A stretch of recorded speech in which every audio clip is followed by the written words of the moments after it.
안녕하십니까. 제13회 탈동성애 인권포럼에 참여하신 분들을 진심으로 환영합니다. 또한 순서를 맡으신 분들과 언론사 기자 여러분께 감사를 드립니다. 저는 탈동성애 인권포럼 일부 사회를 맡은 건전신앙수연대 대표 하다니엘 목사입니다. 오늘 이 포럼은 홀리라이프가 주관하고 건전신앙수호연대, 한장총 사회정책위원회, 시티미션처치가 공동 주최하는 행사입니다. 탈동성애 인권포럼은 매년 포럼을 주최함으로써 동성애 문화의 확산을 막고 누구보다 가장 소수자라고 할 수 있는 탈동성애자들의 존재를 세상에 알리고 탈동성애자들의 인권을 보호하고 있습니다. 또한 신앙으로 동성애를 극복한 탈동성애자들의 증언을 통해서 기독교 복음과 성경적 접근으로 동성애자가 변화되고 회복됨으로써 건강한 가정과 성윤리를 회복할 수 있다는 확고한 메시지를 우리 사회에 던지고 있습니다. 안타깝게도 금년 7월 16일에 여전히 퀴어 축제가 열리게 되었을 뿐만 아니라 미국의 바이든 정부가 필립 골드버그라는 동성애자를 새로운 주한대사로 임명하면서 앞으로 차별금지법에 대한 더욱 강력한 압박이 있을 것으로 보입니다. 이렇게 친동성애적 흐름이 강화되는 것을 막기 위해서는 한국교회 전체의 연합된 대응이 절실하다고 생각합니다. 최근 친동성애 진영에서 넷플릭스나 또 다양한 방송 프로그램과 다큐멘터리, 영화를 통해서 탈동성애 사역을 폄훼하고 왜곡하려는 사악한 시도들이 끊임없이 이어지고 있습니다.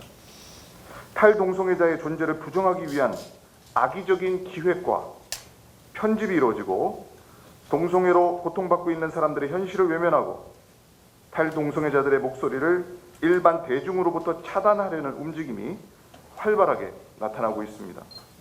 그러나 오늘 탈동성애자들의 목소리를 직접 들어보시고 그들은 왜 동성애의 욕망으로부터 자유하기를 갈구하는가, 탈동성애가 왜 필요한 것인지를 확인하는 시간이 되었으면 합니다. 행사 진행은 1부 예배로 진행이 되고요. 2부 순서로 포럼과 발제가 이어질 것입니다. 순서는 유인물을 참조해 주시면 좋겠습니다. 그러면 먼저 예배로 포럼의 문을 열도록 하겠습니다. 다 같이 묵도하시겠습니다.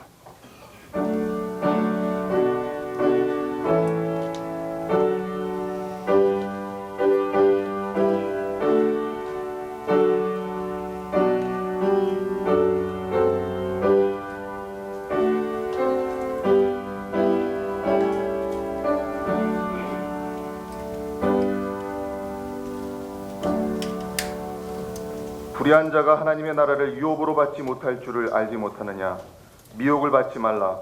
음란하는 자나 우상 숭배하는 자나 간음하는 자나 탐색하는 자나 남색하는 자나 도적이나 탐남하는 자나 술 취하는 자나 후욕하는 자나 토색하는 자들은 하나님의 나라를 유업으로 받지 못하리라. 너희 중에 이와 같은 자들이 있더니 주 예수 그리스도의 이름과 우리 하나님의 성령 안에서 씻음과 거룩함과 의롭다 하심을 얻었느니라. 아멘. 찬송가 288장 예수를 나의 구주 삼고 오늘 성경 봉독 시간입니다. 유다서 1장 7절을 제가 읽어드리겠습니다. 소돔과 고모라와 그 이웃 도시들도 그들과 같은 행동으로 음란하며 다른 육체를 따라가다가 영원한 불의 형벌을 받음으로 거울이 되었느니라. 아멘. 오늘 동성애는 심판받을 큰 죄악이라는 제목으로 말씀을 증거해 주실 분은 김종준 목사님이십니다. 한장총 직전 대표회장님이시고 예장합동 증경 총회장이시고 현재 꽃동산 교회를 담임하고 계십니다. 정말 눈코 뜰 새 없이 바쁘신 가운데서도 오늘 포럼에 귀한 발걸음을 해주셨습니다. 목사님 나오셔서 말씀 증거해 주실 때 많은 은혜 받으시기를 바랍니다. 할렐루야. 먼저 동성애라는 죄악의 함정에서 벗어나와 이렇게 탈동성애 운동을 펼치고 계시는 우리 형제 자매들을 진심으로 축하를 드리고 축복합니다. 정말 여러분들은 하나님의 특별한 은혜와 사랑을 입은 분들이라고 생각을 합니다. 그래서 오늘 이 시간에 동성애가 얼마나 큰 죄악이고, 그러나 그런 죄악에 빠졌지만은 그 함정에서 벗어나 회개하고 돌아온 사람들을 하나님께서 얼마나 사랑하시고 기뻐하시고 축복하시는가. 그리고 또 오히려 하나님은 그런 사람들을 통해서 당신의 뜻을 이루신다고 하는 사실들을 우리가 성경을 통해서 잠깐 생각을 해보고자 합니다. 오늘 본문 7절 말씀에 보면 소돔과 고모라와 그 이웃 도시들도 저희와 같은 모양으로 간음을 행하며 다른 색을 따라가다가 영원한 불의 형벌을 받음으로 거울이 되었느니라, 이렇게 기록하고 있습니다. 여기서 말하는 다른 색은 남자와 남자, 또 여자와 여자가 더불어 간음하는 동성애를 이야기하는 것입니다. 그러니까 다른 색을 행하다가 영원한 불의 형벌을 받았다, 이것을 거울로 삼아라, 이렇게 이야기하고 있습니다. 이 사건은 창세기 19장에 나오는 소돔과 고모라 멸망의 사건을 이야기하고 있는 것입니다. 실제로 그 당시에 보면 소돔과 고모라 성이 얼마나 성적으로, 또 특별히 이런 동성애의 성적인 죄가 간용되어 있었는가 하는 것을 우리가 쉽게 발견할 수가 있습니다. 창세기 19장 5절에 보면 그 당시 하나님께서 천사들을 그곳에 보내서 그 사람들에게 깨우치기 위해서 보냈는데, 그 당시에 그 소돔과 고모라 성 남자들이 그 천사들을 내놓으라는 겁니다. 어제 저녁에 온 사람이 어디 있느냐? 우리가 그들을 상관하리라. 그런데 여기서 영어 성경에 보니까는 온 사람이 맨으로 나와 있습니다. 남자로 이렇게 표기가 되어 있습니다. 그러니까 남자들을 내놓으라는 겁니다. 뭐 하라고 내놓으라고 그랬습니까? 상관하리라. 이 상관하리라는 영어 성경에 보니까 You can have sex입니다. 그러니까 with them, 그들과 섹스를 할 테니까 내놔라. 그러니까 남자들이 그 남자들을 내놔라. 우리가 그들과 섹스를 하겠다, 이렇게 이야기를 하고 있습니다. 그러니까 소돔과 고모라 성이 그 동성애의 죄악이 얼마나 관영했는가 하는 것을 여기서 쉽게 발견할 수가 있습니다. 그래서 유다서 말씀처럼 그 당시에 소돔과 고모라 성이 유황불의 심판을 받아 잿더미가 되었는데, 그 죄악이 뭐냐? 바로 무엇보다도 동성애의 간음죄 때문에 하나님께서 그렇게 무섭게 끔찍하게 심판했다고 하는 것을 발견할 수가 있습니다. 그렇다면 왜 동성애가 그렇게 심판받을 큰 죄인가? 그것은 동성애는 무엇보다도 창조 질서를 역행하는 크나큰 죄악이기 때문에 그렇습니다. 하나님께서 우주 만물을 창조하신 후에 인간을 만드실 때 어떻게 만드셨습니까?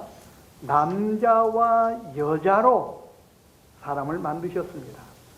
창세기 1장 27절로 28절에 보면 하나님께서 자기 형상대로 사람을 창조하시되 남자와 여자를 창조하시고 하나님께서 그들에게 복을 주시며 그들에게 이르시되 생육하고 번성하여 땅에 충만하라 그랬습니다.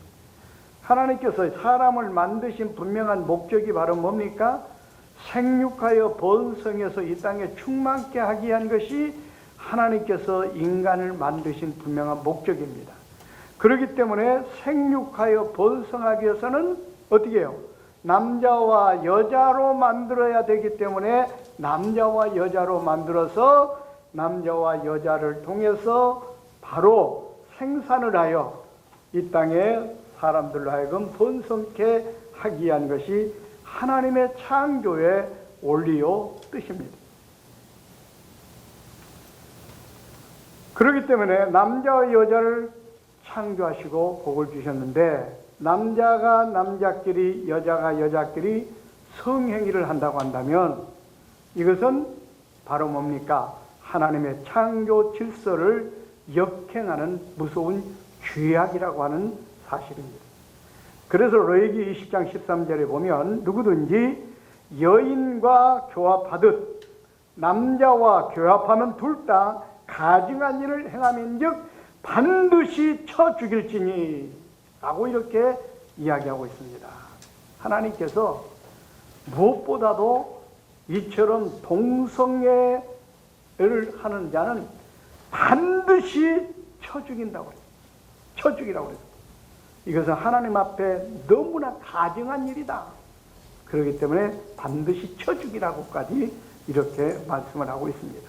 그래서 바로 이 동성애는 하나님의 무섭고 끔찍한 심판받을 죄악 중에 죄악입니다.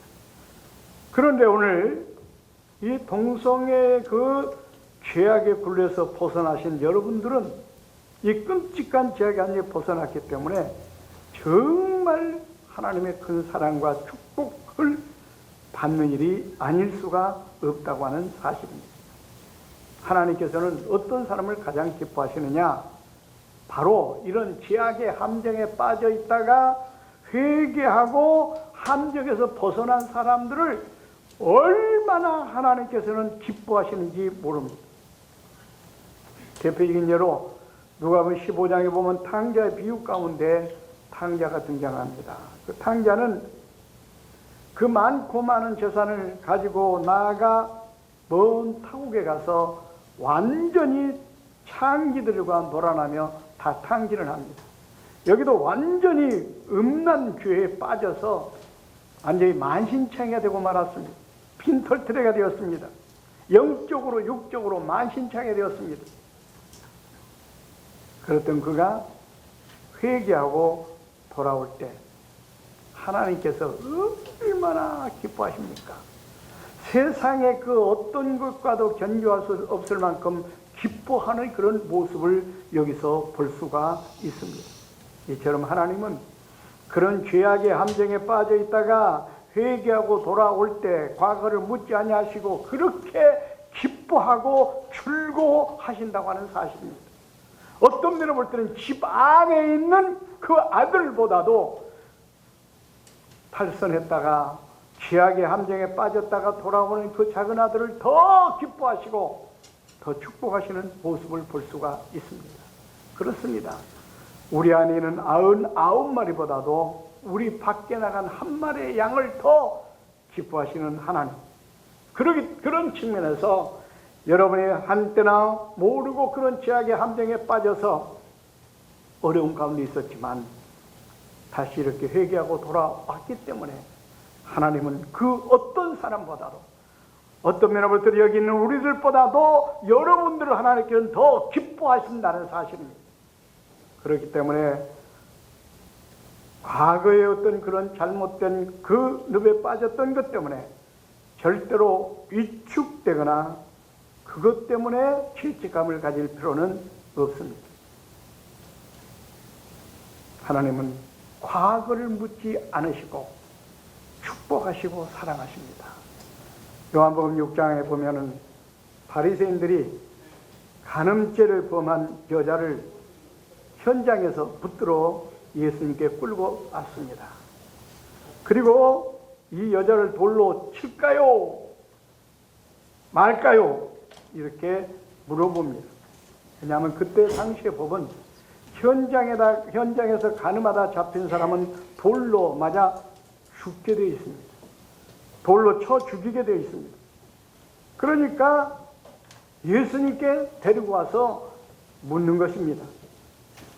근데 예수님께서는 어떻게 말씀하셨습니까? 너희들 중에 죄가 없는 자가 이 여인을 돌로 치라. 그러니까 거기 있던 사람들이 다 뿔뿔이 흩어졌습니다. 왜냐하면 죄가 없는 사람이 없기 때문에 그렇습니다. 우리 모든 사람들은 다 죄인입니다. 로마서 3장 10절에 보니까 의인은 없나니 하나도 없다고 했습니다. 그러니까 이 사건을 통해서 보면 죄가 없는 사람이 없기 때문에 그 여인을 돌로 칠 사람이 없었던 겁니다. 제가 말씀드리려고 하는 것은 바로 뭐냐면 오늘날 많은 사람들이 그런 동성애 죄에 빠져 있는 사람들이 있다고 하면 오히려 그들을 갖다가 손가락질을 하고 비판을 하고 오히려 정죄를 합니다. 정죄를 해서는 안 된다고 생각합니다. 죄는 미흡지만은 사람을 미워해서는 안 됩니다. 그 사람들을 그런 함정에 빠져나오게 하기 위해서는 오히려 그들을 우리는 사랑으로 품고 위로하면서 탈동성애를 운동을 펼치고 이루도록 만들어야 된다고 생각이 되어집니다. 근데 오늘날 보면 그래요. 우리 크리스찬들도 그런 동성애죄에 빠져있는 사람들을 향해서 손가락질을 하고 지탄을 하고 정죄를 하고 비판을 합니다. 그렇게 해서는 절대로 그런 죄의 함정에 빠지는 사람들을 우리가 건져낼 수가 없다고 생각합니다. 바리새인들이 그랬어요. 바리새인들이. 그런데 하나님은요 그런 사람들을 오히려 심판하십니다.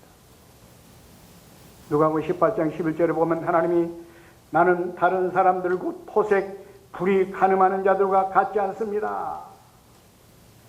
그러니까 간음죄에 빠진 사람들을 향해서 바리새인들은 나는 저 사람들을 같지 않고 나는 의인입니다 하고 그 사람들을 손가락질합니다. 지탄합니다. 비판합니다.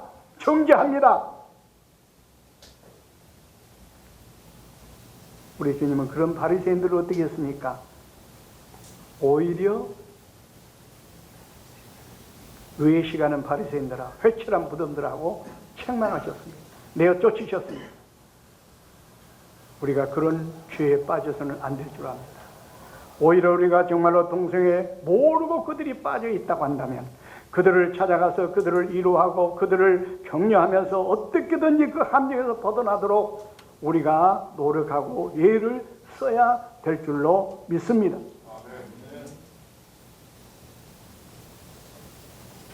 오늘 예수님께서도 보세요.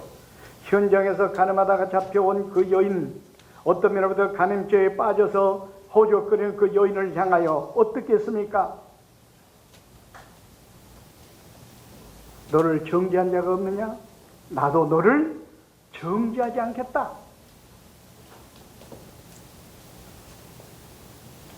다시는 죄를 범치 말아라. 이렇게 하고 용서하시고 돌려보냅니다. 그러므로 혹시 여러분 과거에 그런 죄악의 늪에 빠졌던 것 때문에 죄책감이나 또 조금 더 위축될 필요가 없다고 생각이 되어집니다. 그리고 또 탈동성애 운동을 펼치는 우리들도 동성애 죄에 빠져 있는 사람들을 정죄하거나 비판하거나 하는 것보다는 오히려 그 죄악은 묘할지 몰라도 그 사람들을 사랑하는 마음으로 우리를 안고 품고 그 동성애 함정에서 벗어나도록 도와주고 또 위로해 줘야 될 줄로 믿습니다. 예수님은, 우리 하나님은 절대로 그런 죄악에 빠져 있는 사람들, 또 죄악에서 회개하고 돌아온 사람들, 그런 사람들을 정죄하지 않았습니다. 과거도 묻지 않았습니다. 오히려 그런 사람들을 가장 먼저 찾아가 주시고 위로해 주시고 그런 사람들에게 새로운 사명을 맡기는 것도 우리는 볼 수가 있습니다. 보세요. 예수님 고난당하실 때 예수님을 3번씩이나 부인했던 제자 베드로, 예수님을 저주까지 했습니다. 그리고 물고기를 잡으러 도망갔습니다. 그런데 예수님께서 부활하신 후에 가장 먼저 찾아간 제자가 바로 누굽니까? 베드로였습니다. 베드로 찾아가 가지고 야 너 왜 그때 나를 그렇게 부인했느냐, 그런 죄에 빠졌느냐 묻지 않았습니다. 책망하지 않았습니다. 어떻게 했습니까? 오히려 네가 나를 사랑하느냐, 내 양을 먹이라. 새로운 사명을 주십니다.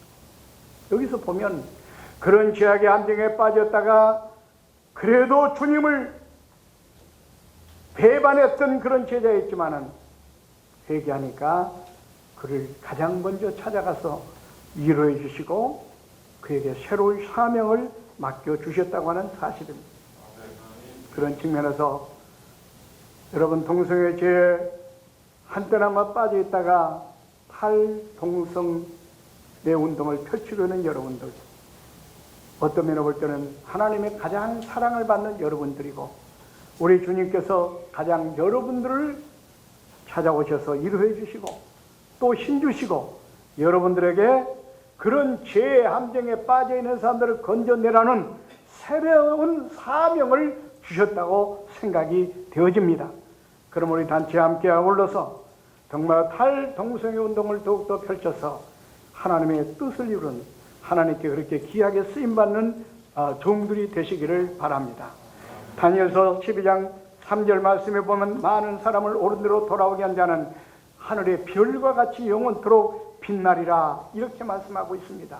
여러분들이 그런 죄의 함정에 빠져있는 사람들을 옳은 대로 돌아오게 하는 이 운동을 펼칠 때 하나님께서 기뻐하시고 하늘의 별처럼 여러분에게 놀라운 은혜와 축복을 주실 줄로 믿습니다. 기도하겠습니다. 살아계신 하나님, 짧은 말씀 가운데 우리가 은혜가 되고 도전이 되게 하옵소서. 또 여러 가지 동성했다가 또 그 함정에 벗어난 우리 형제 자매들 오늘 말씀을 통해서 힘을 얻게 하시고 용기를 갖게 하시고, 그래서 하나님께서 나에게 맡겨진 새로운 사명이 무엇인가를 깨달아 그런 함정에 빠져있는 또 친구들을, 또 형제들을, 자매들을 더 건져내는데 앞장설 수 있도록 은혜를 베풀어 주시옵소서. 이 모임을 통하여 우리가 협력하여 아름다운 선을 이룰 수 있도록 역사해 주옵소서. 예수님의 이름으로 기도하옵나이다. 아멘.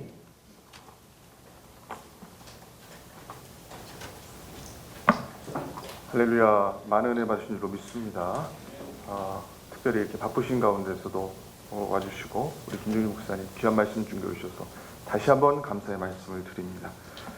찬송가 268장 죄에서 자유를 얻게 함은 1절만 부르시고 김종준 목사님께서 다시 나오셔서 축도로 예배를 마치도록 하겠습니다. 이제는 교회 머리가 되시는 우리 구주 예수 그리스도의 은혜와 아버지 하나님의 극진하신 사랑하심과 성령님의 감동 감화이로 충만 교통하신 은혜가 조국 대한민국과 한국 교회와 또 무엇보다도 탈송의 기록 포럼 세미나를 주관하는 귀한 단체들과 또 탈동성의 우리 형제 자매들 머리 위에와 그 동성애 제약의 함정에 빠져있는 불쌍한 영혼들 머리 위에 이제로부터 영혼 무궁토록 함께 있을지어다. 아멘.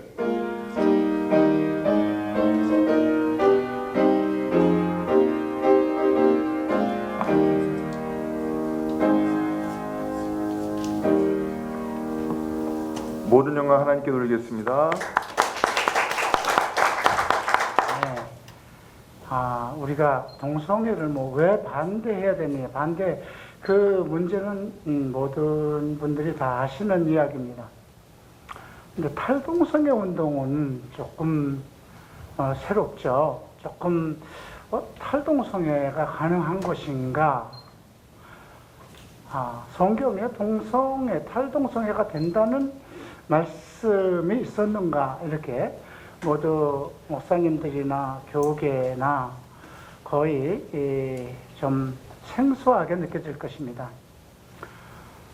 2010년도부터 반동성애가 시작될 때 사실 에스더 이용희 교수, 기론평 교수님과 함께 반동성회에 앞장섰죠. 그러다가 저는 하나님께 상당한 책망을 들었습니다. 너의 과거를 좀 돌려봐라. 내가 너를 회복시켜서 한국에 보낸 것은 동성애 반대 운동을 위해서 보낸 것이 아니지 않느냐. 그래서 그때 책망을 받고 돌아서서 홀리라이프를 창립하고 탈동성애 운동을 했습니다. 그리고 지금까지 제 13차입니다. 첫 번째가 2010년도 우리가 국회의원회관에서 그때는 반동성애 포럼으로 시작했던 겁니다. 그리고 벌써 13차가 되었는데요. 지금까지 꾸준히 저를 도와주신 분이 있습니다. 홀리라이프 또 동성애 치유 상담학교를 설립할 수 있도록 기도해 주시고 힘을 써 주신 분이 부산 온천교회 원로 목사이신 안용훈 목사님이십니다. 다시 한번 감사 말씀드리고요.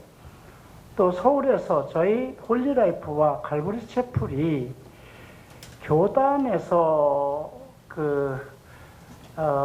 좀 지켜주시는 쪽에서 우리 한국교회복지선교연합회에 저희가 소속돼서 지금까지 성경적 상담협회 홀리라이프 갈보리 채플이 그래도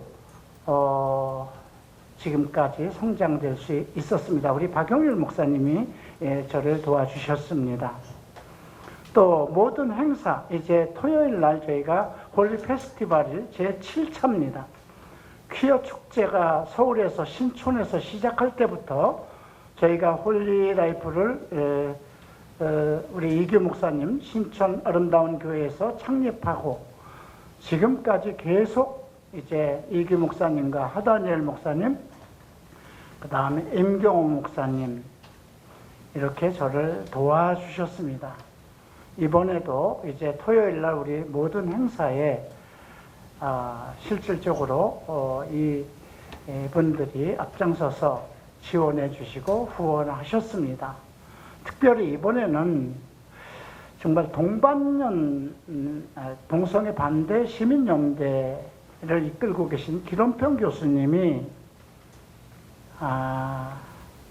적극적으로 저희 행사, 이번 토요일 행사 홀리 페스티벌을 적극적으로 지원해 주셨습니다. 반동성애 쪽에서 앞장서서 또 일을 하셔야 되는데도 또 탈동성애도 매우 중요한 역할이다. 이렇게 또 마음을 쓰셔서 경제적으로 또 기도로 많은 도움을 주셨습니다. 거듭 감사의 말씀드리고요. 오늘 특별하게 이런 자리를 위해서 설교를 해주신 우리 김종준 목사님, 또 기도해 주신 황연식 목사님께 감사드리고 또 저로서는 모실 수 없는 분들이었습니다. 또 몇 년 전부터 우리 탈동성애 사역을 마음으로 기도해 주시고 격려해 주신 우리 김습 목사님께서 또 좌장을 맡아주셨습니다. 어려운 걸음들을 해주셔서 감사드리고요. 이제 저희가 김수음 목사님을 중심으로 해서 포럼을 시작하기 전에 우리 김상우 형제가 나와서 영상을 좀 이번 토요일 날 있을 사진전 또 지난번 2019년도 18년도에 했었던 행사 영상을 좀 함께 보도록 하겠습니다. 네?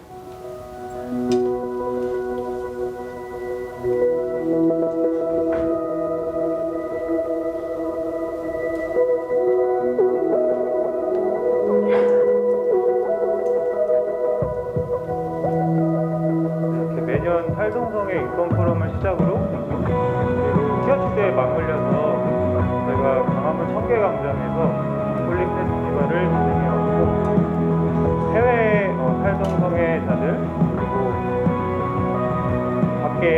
영상들을 저희가 좀 통해서 함께 시간을 가지고 또 저희가 어떻게 탈동성애 운동을 하고 있는지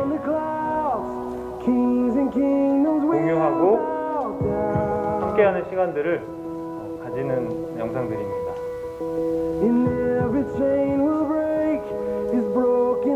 지금 보시듯이 인도네시아나 이탈리아 그리고 태국의 탈동성애자들을 초청해서 탈동성애 인권 포럼을 개최하기도 했고요. 저희를 항상 도와주시는 우리 목사님들 포럼과 행사에 항상 이렇게 참여해 주시고 계십니다.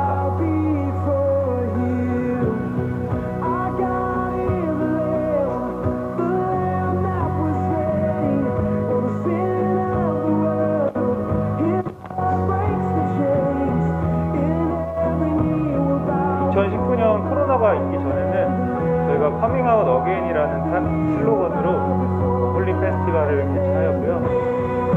보시는 것 같이 광화문 청계광장에 스크린을 설치하고 각종 공연 그리고 부스 행사 그리고 예배를 드리면서 티어 진영과 다투는 것이 아니라 저희가 어떻게 자유해졌는가 저희의 이야기를 복음적으로 전하고 저희의 모습을 이렇게 보여줌으로써 탈동성애자들이 존재하고 있다는 것을 알리는 홀리 페스티벌 행사를 개최하는 모습입니다.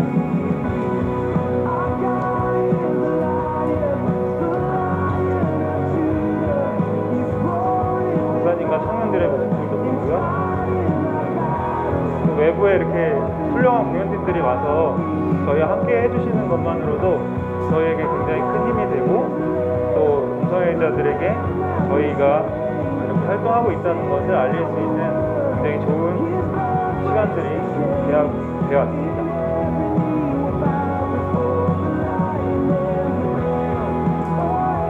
그리고 특별히 이번 티어 축제 때는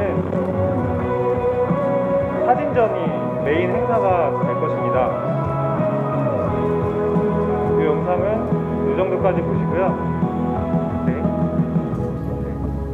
잠시 사진전 이번 저희 홀리 페스티벌에서 메인 행사가 될 사진전에 대해서 잠시 소개를 먼저 드리겠는데요. 잠깐 스톱하고요. 네. 저는 목사님 제자이기도 하고 그리고 영상 광고 감독입니다. 그래서 제가 목사님하고 이렇게 스승 제자 관계를 가지면서 오랫동안 목사님의 그 사역을 그리고 목사님의 인생을 담는 다큐멘터리 작업을 5년 정도에 걸쳐서 하고 있습니다. 이 시간들을 통해서 저도 목사님의 삶을 통해서 정말 체험적인 복음의 결실을 보게 되고 또 많은 것들을 경험하게 되는데요. 목사님의 사역 가운데 굉장히 어려운 점이 과거의 목사님의 모습들 그리고 지금의 목사님의 모습이 굉장히 상반되는 모습이기 때문에 많이 오해도 받으시고 또 외롭기도 하신 것 같아요.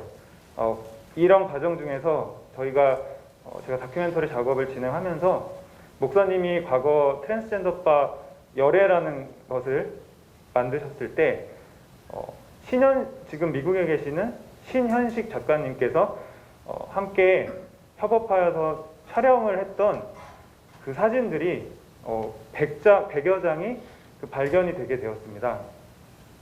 마스크를 벗고 하겠습니다. 네. 그 100여 장의 사진들이 저희 홀리라이프 쪽에 입수가 되어서 이번에 최초로 공개를 하게 됩니다. 이 사진들은 어떻게 보면 한국 성소수자들의 역사를 담고 있기도 하고요. 이요나 목사라는 그 탈동성애자의 지나온 삶의 기록이 되는 뜻깊은 전시가 될 것이라고 확신합니다.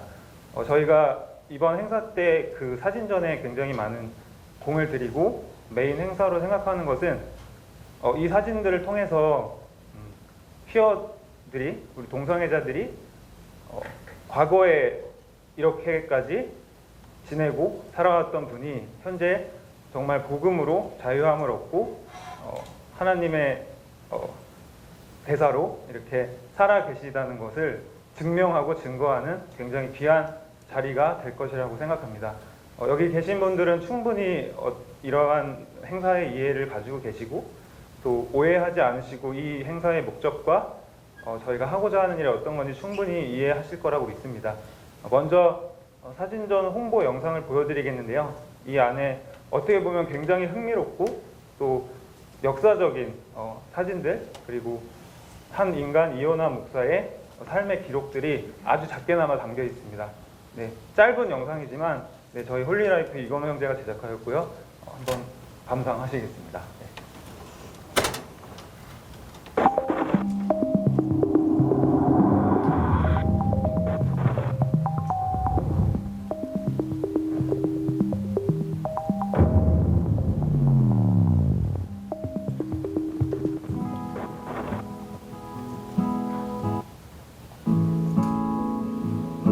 역사적인 거를 처음 하셨던 거라고 저는 생각을 하거든요. 저 목사님이 이제 그런 기획을 하시고 저도 사진을 찍어요.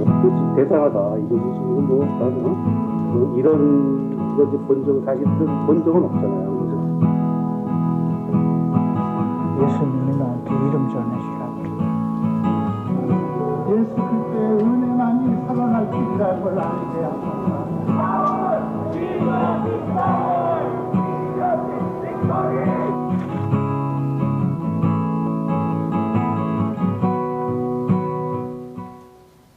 네, 여기까지입니다.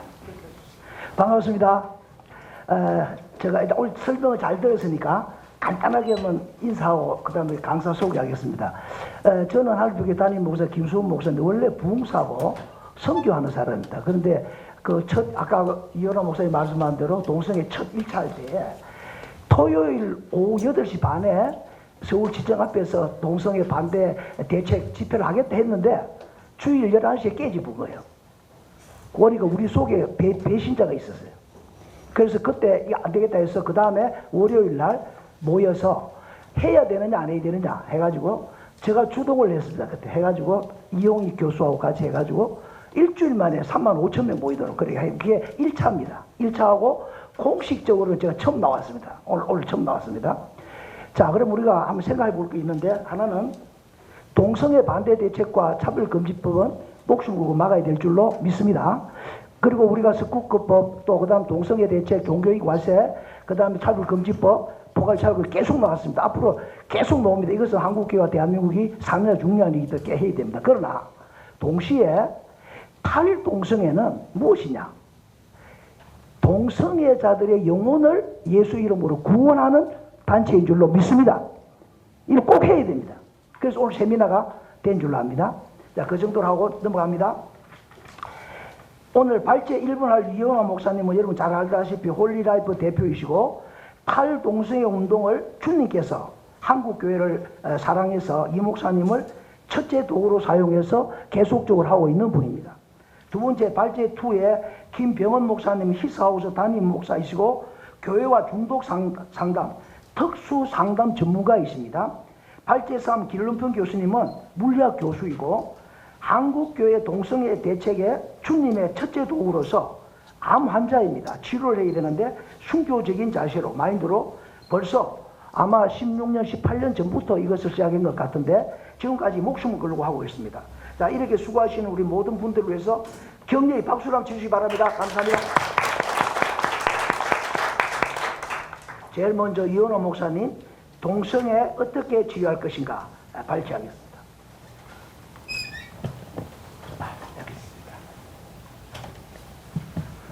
네. 13번째 포럼을 진행하면서 동성애를 어떻게 치유할 것인가에 대한 제목은 처음입니다. 지금까지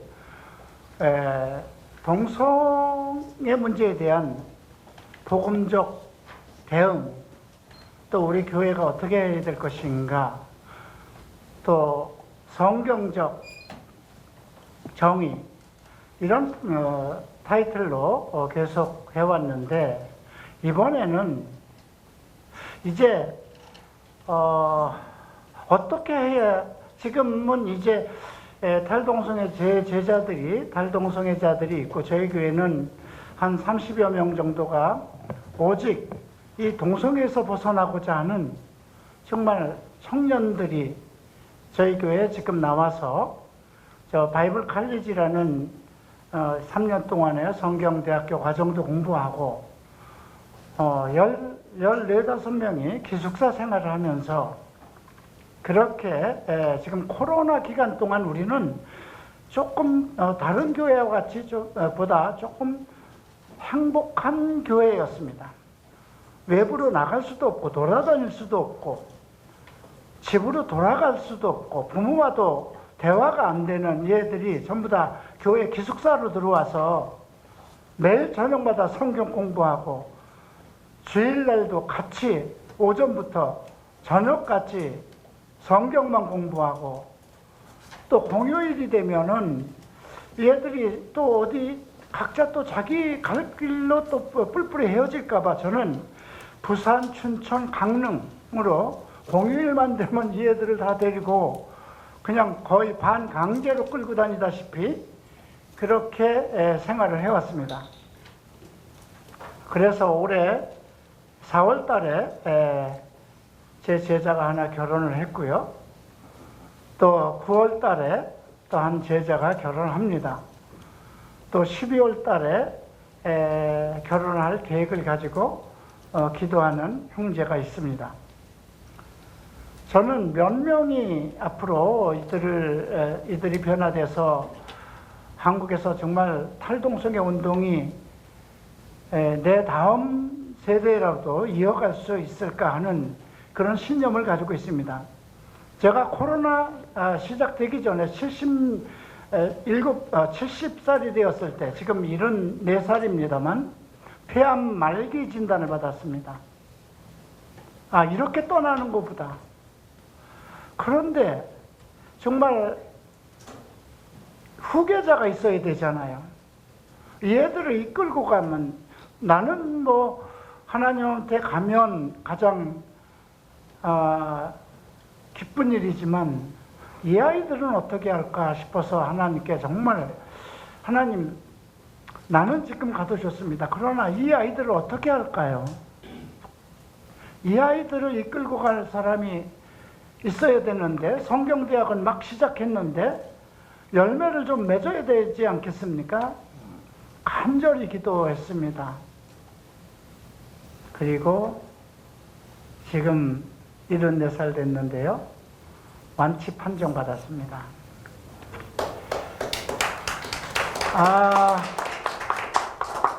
앞으로 얼마를 더 살는지 모르겠지만 저는 이러한 하나님의 은혜를 체험한 후로 내 목숨을 바쳐서 이 일을 해야 되겠구나 하는 결심을 가지고 있는데요. 자, 오늘 타이틀이 동성애 어떻게 해결해야 될 것인가. 여러분 자세한 내용은 이제 발제문을 통해서 좀 읽어봐 주시고요. 그 제 발제문 뒤에 4년 전에 저희가 감신대 신학생들의 초대를 받아서 그 청년들이 신학생들이 질문을 했던 내용도 답변을 한 것을 삽입해 놨습니다. 그러니까 신학적으로 신학생들이 질문한 그 내용들도 한번 참고를 해 두시면 좋을 것 같고요. 자, 최근에 지금 코로나가 거의 다 종식된 과정 속에서 지금 퀴어 축제가 7월 16일 날 서울광장에서 다시 시작되죠. 저희가 이것 때문에 서울 정말 시장 오세훈 시장한테까지 정말 찾아갈까 그렇게 하고 전화를 여러 번 해서 실무자하고도 싸움을 했습니다. 이것을 해야 되겠느냐 했을 때 어쩔 수 없다고 합니다. 왜냐하면 그 시민단체들이 신청하는 것이기 때문에 이것은 뭐 기독교 쪽에서 아무리 막아도 그들도 하나의 시민단체로서 신청을 한 것이기 때문에 어쩔 수 없다는 것입니다. 그런 거에 비해서 우리 탈동성애 이번 홀리 페스티벌 축제를 청계 광장에서 허가를 받는데 너무 힘들었습니다. 3일 전에 허가서 받았습니다.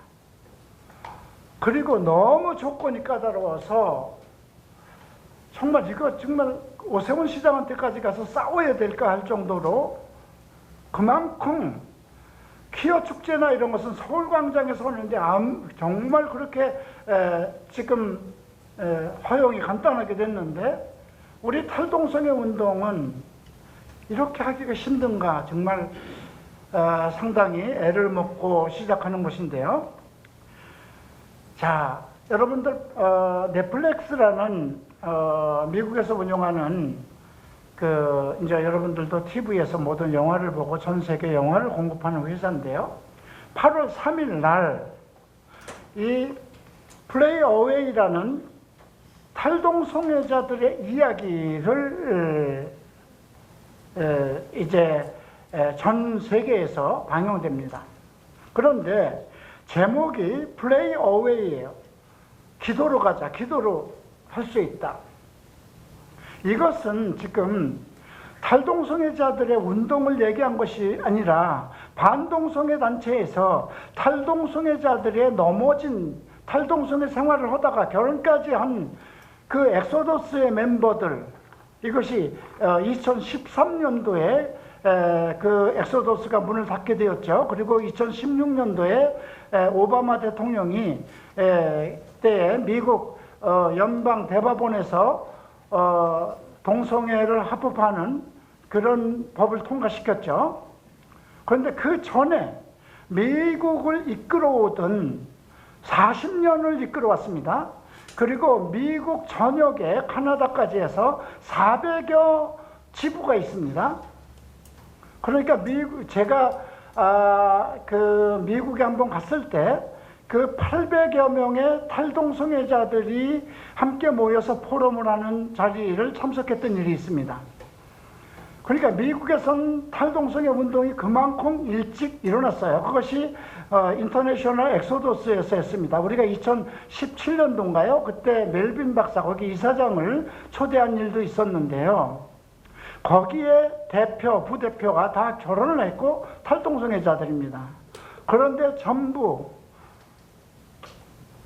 그들이 다시 돌아서서 이거는 해결되는 거 아니다. 우리가 한 것은 오히려 동성애자들에게 많은 고통을 주었던 것이다.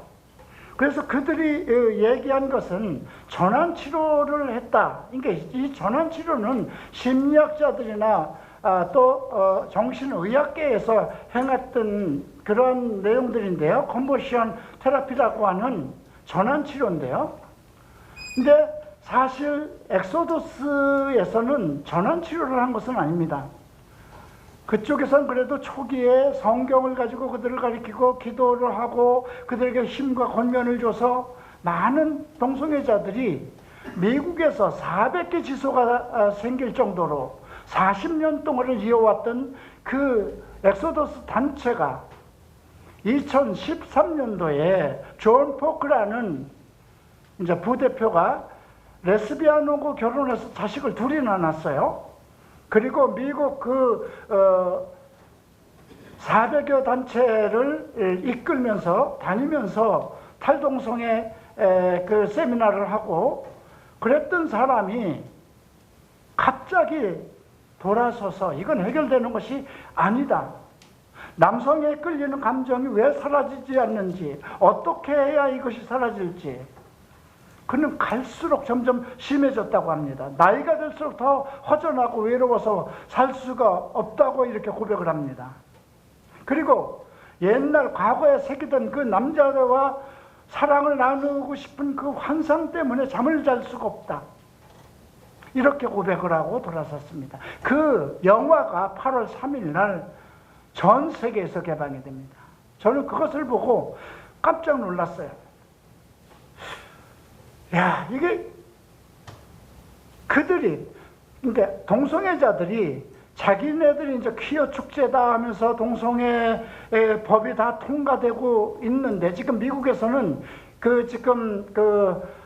대법원에서 자꾸 연방 대법원에서 이번에 낙태 문제도 그랬고 동성애 문제도 지금 이미 통과된 것을 다시 뒤엎으려고 대법원에서 지금 만지작거리고 있지 않습니까? 물론 지금 그 대통령은 뭐 민주당 쪽이기 때문에 동성애를 지지하고 낙태법을 지지하는 그분이기 때문에 그렇지만 대법원에서 이렇게 뒤집는 걸로 인해서 지금 미국이 초긴장 상태인데요. 그래서 그들이 이 영화를 준비한 것 같습니다. 탈동성애자들이 이건 안 되는 것이다.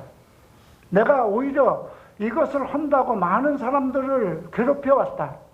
되지 않는 것을, 이것은 타고난 것이나 마찬가지인데 변화될 수 없는 이 사람들에게 고통을 준 것 같다.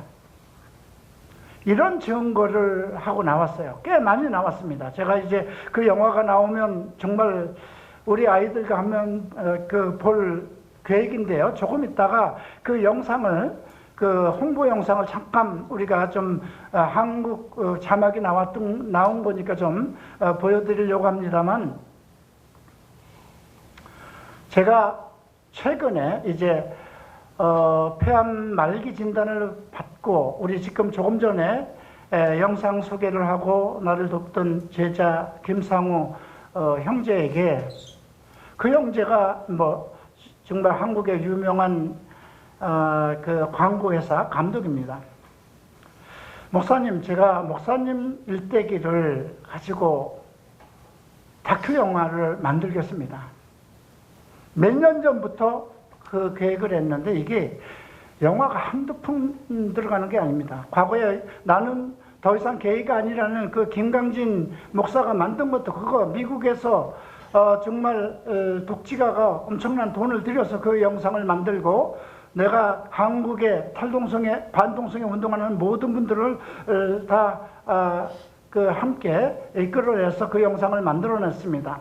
그래서 그 영상이 한국 교계에서 동성애를 막아야 된다는 가장 큰 슬로건이 되는 그런 계기가 됐습니다. 그런데 이제 코로나가 시작되면서 우리 김상호 형제가 목사님 일대기, 그리고 우리 탈동성애자들 그동안 사역한 거, 이것을 다 종합해서 다큐를 한번 만들어야 되겠습니다. 그래서 좀 준비를 해봐라.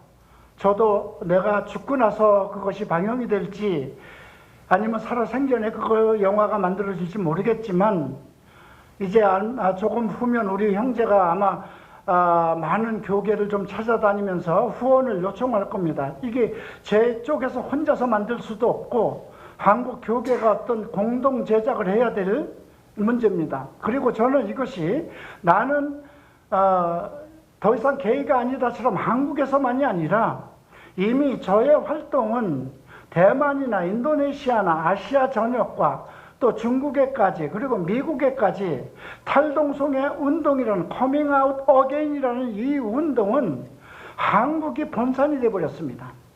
그래서 이번에도 뭐 그 이탈리아에 있고 대만에 있는 형제들이 사실 오고 싶어 했어요. 근데 코로나 때문에 그 자유롭게 움직일 수 없고, 또 항공비가 요즘 뭐 기름값이 올라서 엄청 올랐어요. 그래서 저희가 그들을 초대할 수도 없고 그런 상황이라 이번에는 초대를 못했는데, 어쨌든 전 세계를 다니면서 아시아 지역의 탈동성애자들, 또 전 세계 미국이나 유럽에 있는 그들을 좀 만나서 개인적인 인터뷰를 하고 우리 이 영화를 한번 만들어야 되겠다는 그런 신념으로 저는 가지고 있습니다. 자, 오늘 동성애 어떻게 해결해야 될 것인가? 왜 그러면 엑소더스 사람들은, 그 많은 사람들이 탈동성애를 했는데 왜 넘어졌을까요? 왜 넘어졌을 것 같습니까? 자, 자전거를 계속 짓는 사람은 자전거를 짓지 않으면 넘어집니다. 그들은 완전한 단계까지 올라서지 않았기 때문입니다. 그래서 계속 나는 탈동성애자야. 왜? 기독교 배경 속에서 살아왔고 그 주변에 나름대로 자기도 탈동성애 하려고 애를 썼고 결혼까지도 했고, 그래서 계속해서 그 신념을 가지고 지어왔지만, 확실한 것은 우리가 노력을 하는 거하고 완벽하게 변화가 되는 거하고는 다릅니다. 저는 일본에서 동경 호라이즌 채플을 히라노 고이치 목사를 만나서 그분 밑에서 성경을 창세기부터 계시록까지 공부하면서 어느 순간에 성령 체험을 하고 변화가 됐습니다. 그래서 지금 우리 애들도 그 방법을 그대로 지금 고수하고 성경만 가르칩니다. 왜냐하면 그냥 나는 변화됐어, 결혼했어, 그렇게 해가지고 되지 않습니다. 우리 교회는 결혼을 하고 아이가 둘씩 난 한 청년도 견딜 수 없었어. 아내는 이미 지금 정신과 치료를 받는 정도고 다시 동성애 이제 다 해결됐다고 생각을 했는데 계속해서 또 동성애에 빠지게 되는 그런 청년도 들어와 있습니다. 왜 그렇게 될까요? 어떻게 하면 해결될까요? 저는 이 문제를 제가 살아있는 동안 우리 제자들 속에서 해결된다는, 그냥 동성애를 벗어나고 싶어서 결혼하는 것이 아니라 나는 벗어났기 때문에, 탈동성애가 됐기 때문에 여인을 사랑할 수 있고 한 가정을 꾸밀 수 있고 탈동성애자로 나서서 하나님 앞에 영광을 돌릴 수 있는 그런 상황이 될 때까지 방법은 딱 한 가지입니다. 진리가 너희를 자유케 한다고 그랬습니다. 성경만 가르치는 겁니다. 어느 정도로 가르쳐야 될까요? 우리가 고린도전서 6장 9절에 동성애자들은 하나님 나라를 기업으로 받을 수 없다. 거긴 물론 간음도 있고 알코올 중독자도 있고 음행도 있습니다. 그러나 중요한 것은 11절에 너희 중에도 이와 같은 자들이 있었던 예수 그리스도의 이름과 성령 안에서의 씻음으로 의롭다함과 거룩하심과 의롭다 하심을 얻었다 그랬습니다. 분명하게 예수 그리스도의 이름과 성령 안에서의 씻음이라고 기록이 되어 있으니까 해결되는 것입니다. 그런데 왜 예수를 믿던 엑소도스에서 변화됐다고 했던 그들도 다 예수 그리스도의 이름과 성령 안에서의 씻음으로 변화된 사람들입니다. 왜 넘어졌을까요? 자, 여러분들이 이오나라는 이름, 여기 오신 분들은 조금 더 이해를 할 겁니다. 많은 탈동성애자들이 나를 압니다. 그러나 이오나라는 이름을 아는 것은 내 제자들이 아는 것과 탈동성애자들이 영상이나 간증책을 통해서 아는 것과는 다릅니다. 내 제자들은 내가 어떤 사람인지, 내가 어떤 음식을 좋아하는지, 내 성격이 어떤지 모든 걸 압니다. 그래서 예수 그리스도의 이름이라는 것은 그만큼 예수 그리스도의 이름과 성령 안에서의 씻음, 이 두 가지로 해결됐다면 예수에 대해서 완벽하게 알아야 된다고 생각합니다. 어떻게 해야 할까요? 그죠? 영생에 들어가는 것도 예수님께서는 영생은 유일하신 참 하나님과 그의 보내신 자 예수 그리스도를 아는 것이라고 했습니다. 그리고 에베소서 4장 11절에서 사도와 예언자와 전도자와 목사와 교사를 세우신 것은 하나님의 사람을 온전케 하기 위해서라고 했습니다. 그러면 온전케 하기 위해서는 하나님과 그 아들 예수 그리스도를 믿는 것과 아는 것에 그리스도의 장성한 분량에 이르도록 가야 된다는 것입니다. 저는 12년 동안 성령 운동으로선 최고라는 한국교회 여의도 순복음교회를 다녔습니다. 동성애를 벗어나기 위해서 지금 방배동 신학교를 1년까지 다니고요. 다시 여의도 총회신학으로 들어가서 공부를 했습니다. 그리고 조영기 목사님의 안수를 정말 수도 없이 받아가면서 기도원 오살리 기도에 가서 무릎을 꿇고 기도하면서 해결되기를 원했습니다. 그런데도 오늘 우리가 사진전에서 봤던 그 영상, 예수를 믿으면서도 여장을 하고 화장을 하고 술집을 운영을 했어요. 만약에 여러분들이 어느 사람이 그냥 동성애자가 아니어도 술집을 한다면 그거 못하게 막아야 되는 것이 교회 아닙니까? 그런데 저는 버젓이 12년 동안 동성애자로서 커밍아웃하고 술집을 운영을 하면서도 예수를 믿었는데 한 번도 술집 문 닫으십시오. 더 이상 이제 그 생활 하지 마십시오라는 말을 들어본 일이 없습니다. 그러면서도 나는 구원받았다는 확신 때문에 눈물을 흘리면서 교회를 다녔고요. 탈동성이라는 생각은 갖지도 않았습니다. 그런데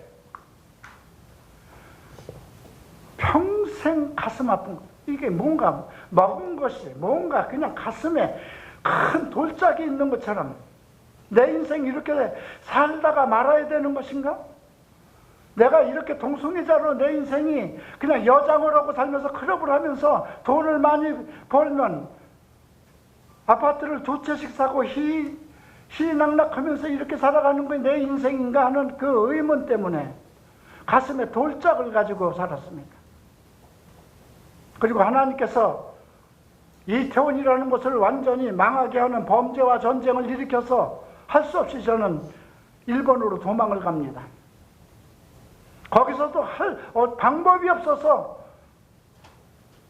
교회를 나갔고, 그 당시 일본을 오신 조영기 목사님한테 내가 이걸 어떻게 하면 되겠습니까? 내가 조영기 목사님을 존경하는 건 그때 모든 거 정리하고 신학을 하십시오. 그래서 신학을 한 겁니다. 신학을 하면서도 나는 게이바를 찾아다녔고 해결될 수 없다는 그냥 이건 해결 안 된다고 하는데도 신학을 하면 나아질까 싶어서 했는데 안 됐습니다. 그때 히라노 고이치 목사님, 갈보리 채플 목사님을 만나서 너 왜 신학을 하냐? 조영기 목사님이 목사가 되라고 그랬어요. 동성애자가 무슨 목사냐? 동성애자가 목사가 돼서 뭘 가르치려고 그러느냐? 동성애를 해결해야 될 거 아니냐? 그래서 타고난 걸 어떻게 해결합니까? 동성애에 대한 모든 부분을 펼쳐놓고 성경을 가르치기 시작했습니다. 해결되는 겁니까? 해결된다. 어떻게 해야 됩니까? 그러면 나를 따라 팔로우 미 하시더라고요. 그래서 보따리 싸고 12년 동안 다니던 순복음 정리하고 히라노 고이치 목사님 20명도 안 되는 그 교회로 갔습니다. 그리고 그분 밑에서 3년을 창세기부터 계시록까지 눈물을 흘리면서 오직 성경을 파고들었습니다. 그리고 미국 독립기념일, 내가 43살 되던 신학교에서 공부하는 그것은 히라노 고이치 목사님 강의 도중에 특별한 체험을 했습니다. 그리고 나서 지금까지 저는 창세기부터 계시록까지 모든 주석을 다 썼습니다. 제가 돈이 없어서 출판을 못하고 있지만 척 스미스 목사님의 강의 주석을 연구하고 모든 보수 정통 목사들이 연구한 주석에 빠져 저는 하루 종일 앉아서 성경 보는 것을 목회자가 된 이후에 지금까지 그것이 내 인생입니다. 왜냐하면 성경을 통해서 변화됐기 때문에 나도 이 성경을 이 아이들에게 어떻게 가르쳐 내가 할 수 있는 건 아무것도 없습니다. 그냥 동성애에 다시 넘어져도 괜찮다, 같이 다시 시작하자 하고 손 붙잡아주고 끝까지 사랑해주는 것, 인정해주고 기다려주는 것. 그러나 내가 변화시킬 수 있는 건 없습니다. 오직 진리의 말씀입니다. 그 진리의 말씀 속에서 역사하는 성령의 능력이 이 애들을 변화시킬 것이라는 확신이 있습니다. 그래서 제발 모든 중독에 빠진 사람들, 성중독에 빠진 사람들, 동성애, 다른 중독보다 성중독은 상당히 그래도 간단합니다. 알코올 중독도 간단합니다. 동성애는 이게 참 최악의, 인생에 있어서 동성애는 이것은 정말 벗어날 수 없는, 오죽하면 창세기 19장에서부터 유다서까지 언급된 문제 아닙니까? 그런데 이걸 해결 못하면 예수 모르게 믿습니까? 예수라는 이름 자체가 구원 아닙니까? 동성애 구원 못하는데 무슨 예수라는 이름을 쓰겠습니까? 구원자 예수라는 그분은 인생의 모든 문제를 다 해결하실 분입니다. 그런데 그분을 만나야 되지 않습니까? 예수님 시대에 예수님을 만난 사람은 다 해결됐습니다. 막달라 마리아든 귀신 들린 자든. 그러면 지금 이 시대에 예수님이 살아계셔서 하나님 우편에 계신데 우리는 어떻게 예수를 만날까요? 오로지 성경입니다. 창세기부터 계시록까지. 저는 지금 갈보리 채플 29년 목회 동안 7바퀴를 돌았습니다. 이제 이번에 계시록을 마치면 또 마태복음으로 들어가고 또 수요일날 창세기에 들어갔는데 또 구약에 들어갈 겁니다. 내가 할 수 있는 방법은 성경을 가리키는 방법밖에 없는데 다행히 지금 우리 교회에 나오는 청년들은 성경에 빠져 있습니다. 감사한 일 아닌가요? 그 애들이 성경을 통해서 무엇인가 힘을 얻었기 때문에 나도 이호나 목사님처럼 어느 날 성령에 의해서 한순간에 체험을 할 수 있지 않을까 하는 그 신념으로 성경 공부를 합니다. 우리는 매일 저녁에 모여서 성경을 공부합니다. 여러분들, 해결할 수 있는 건 오직 성경과 성령의 능력입니다. 감사합니다. 자, 이제 우리 한국 교회 동성애 대책의 참 원조, 어제 원조 뭐 식당 많다 하는데 원조 우리 교수님, 길원평 교수님 강의할 때 큰 은혜 받기를 바로 기도해 주시기 바랍니다. 한번 박수로 큰 격려합시다.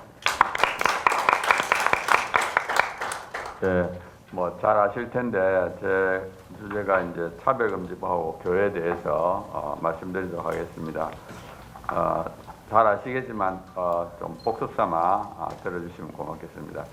현재 국회에는 4개의 차별금지법이 있습니다. 2년 전에 정의당에서 차별금지법 하나 했고요. 작년에 민주당에서 3개, 그래서 총 4개가 지금 현재 국회에 있고요.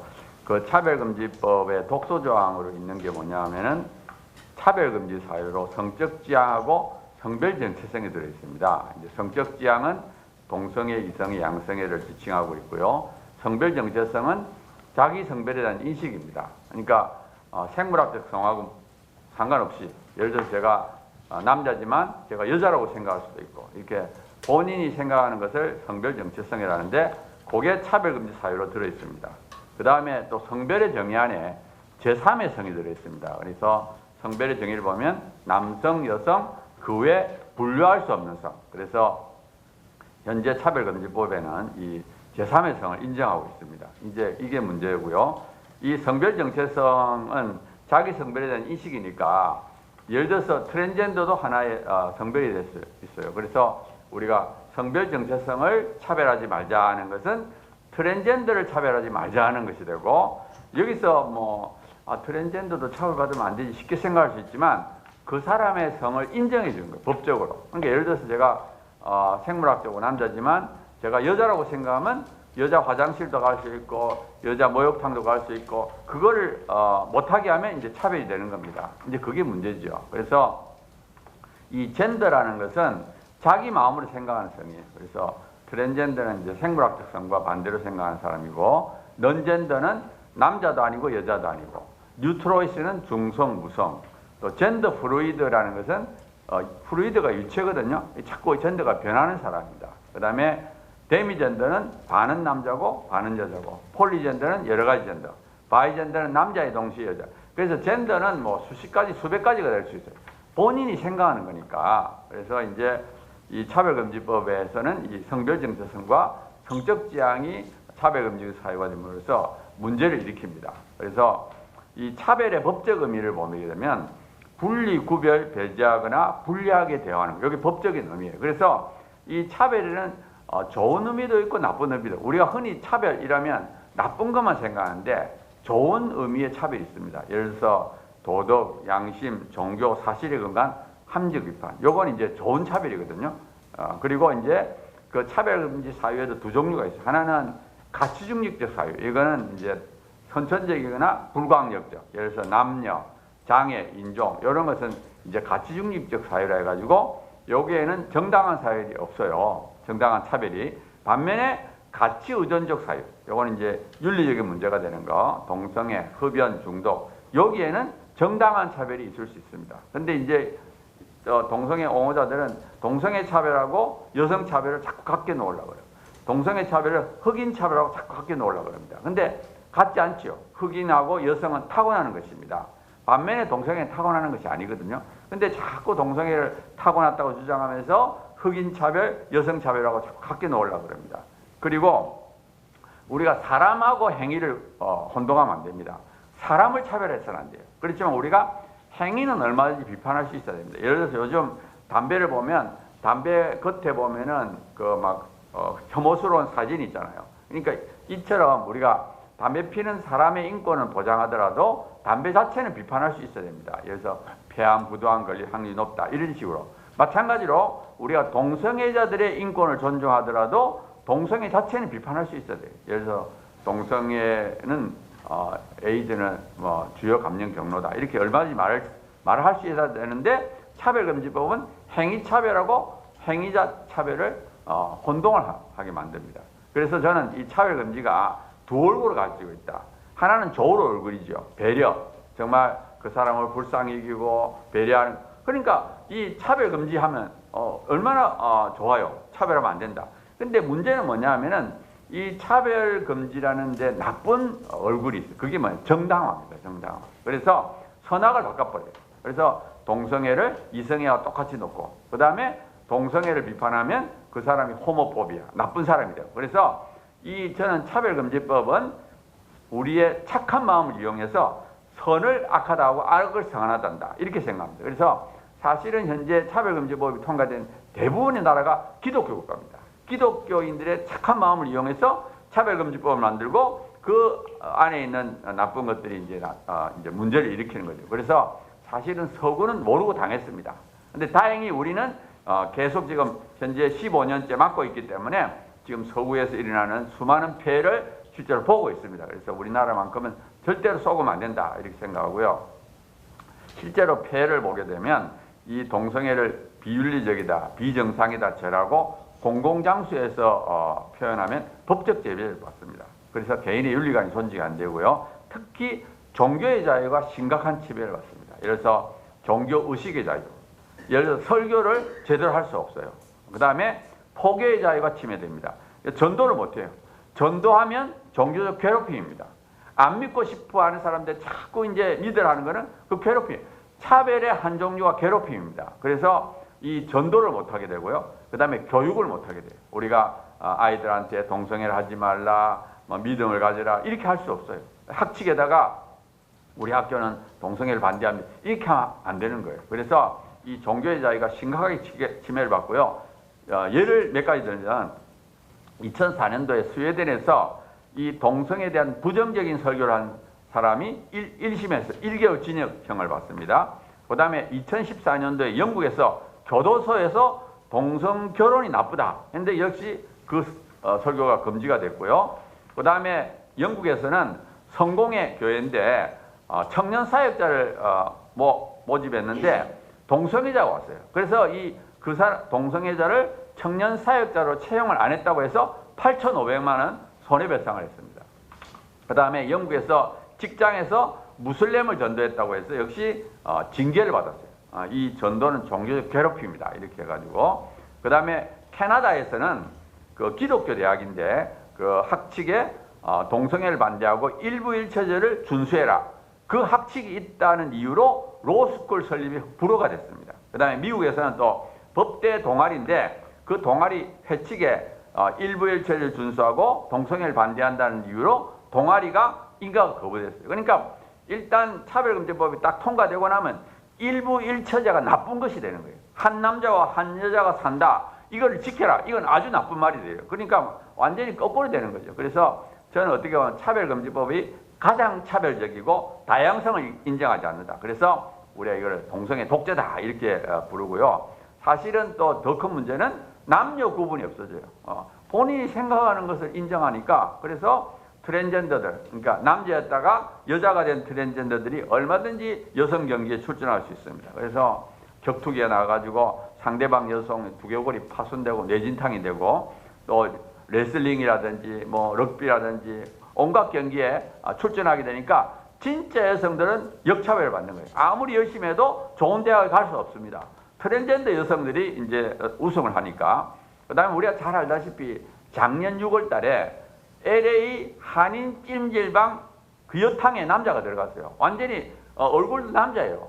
그리고 수술도 안 했습니다. 성지 수술 안 했어요. 그냥 완전히 남자 몸을 갖고 여탕에 들어갔어요. 근데 찜질방 주인이 그걸 막을 수가 없습니다. 본인이 여성이라고 했기 때문에 그걸 막으면 차별금지법이 어긋나요. 그래서 결국 넣어가지고 난리가 났죠. 또 보면은 강간한 사람이 강간범.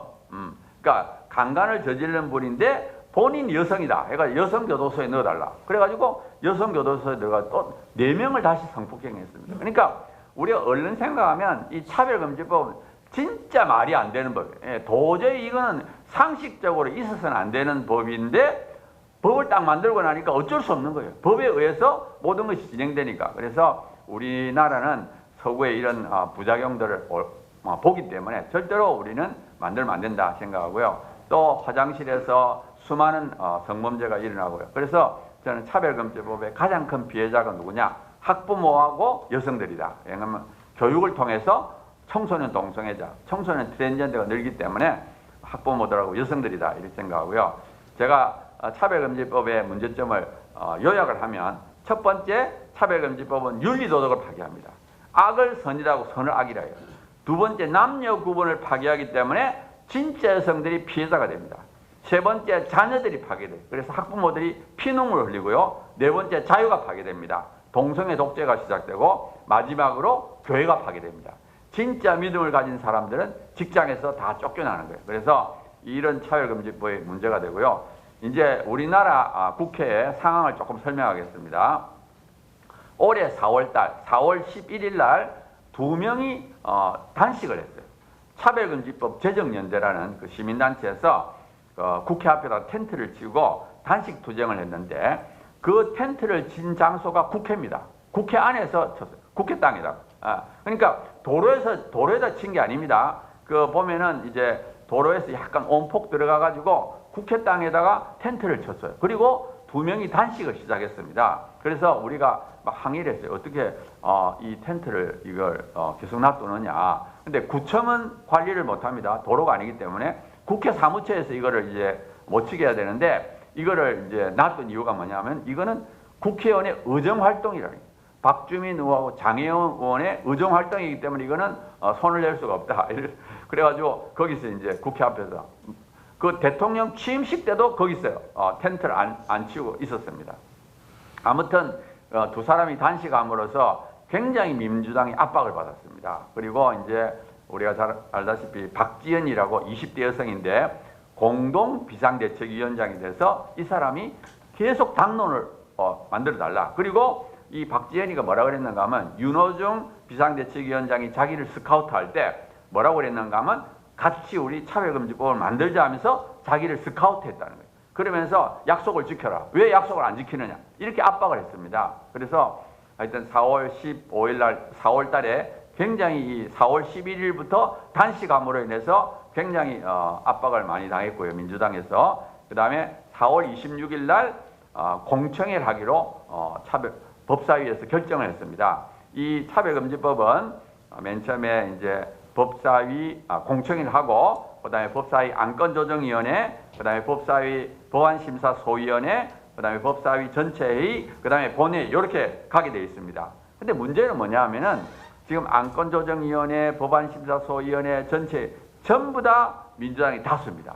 원래 안건조정위원회는 국민의힘 3명, 민주당 3명, 3대3으로 이렇게 되어 있었는데 이 민주당이 꼼수를 부렸죠. 그래서 민주당 1명이 탈당을 해가지고 무소속이 돼요. 1명 무소속, 민주당 2명, 국민의힘 2명. 근데 사실은 무소속이 민주당이거든요. 그러니까 2대3이에요. 그러니까 민당이 딱 통과시키자 말만 하면 마음만 먹으면 언제든지 통과될 수 있는 그런 아주 어려운 상황입니다. 그래서 이제 공청회를 올해 막아야 되는데 아무튼 다행스러운 건 뭐냐 하면은 5월 19일 날 단식하고 39일째 되는 해 한 사람이 이제 실려갑니다.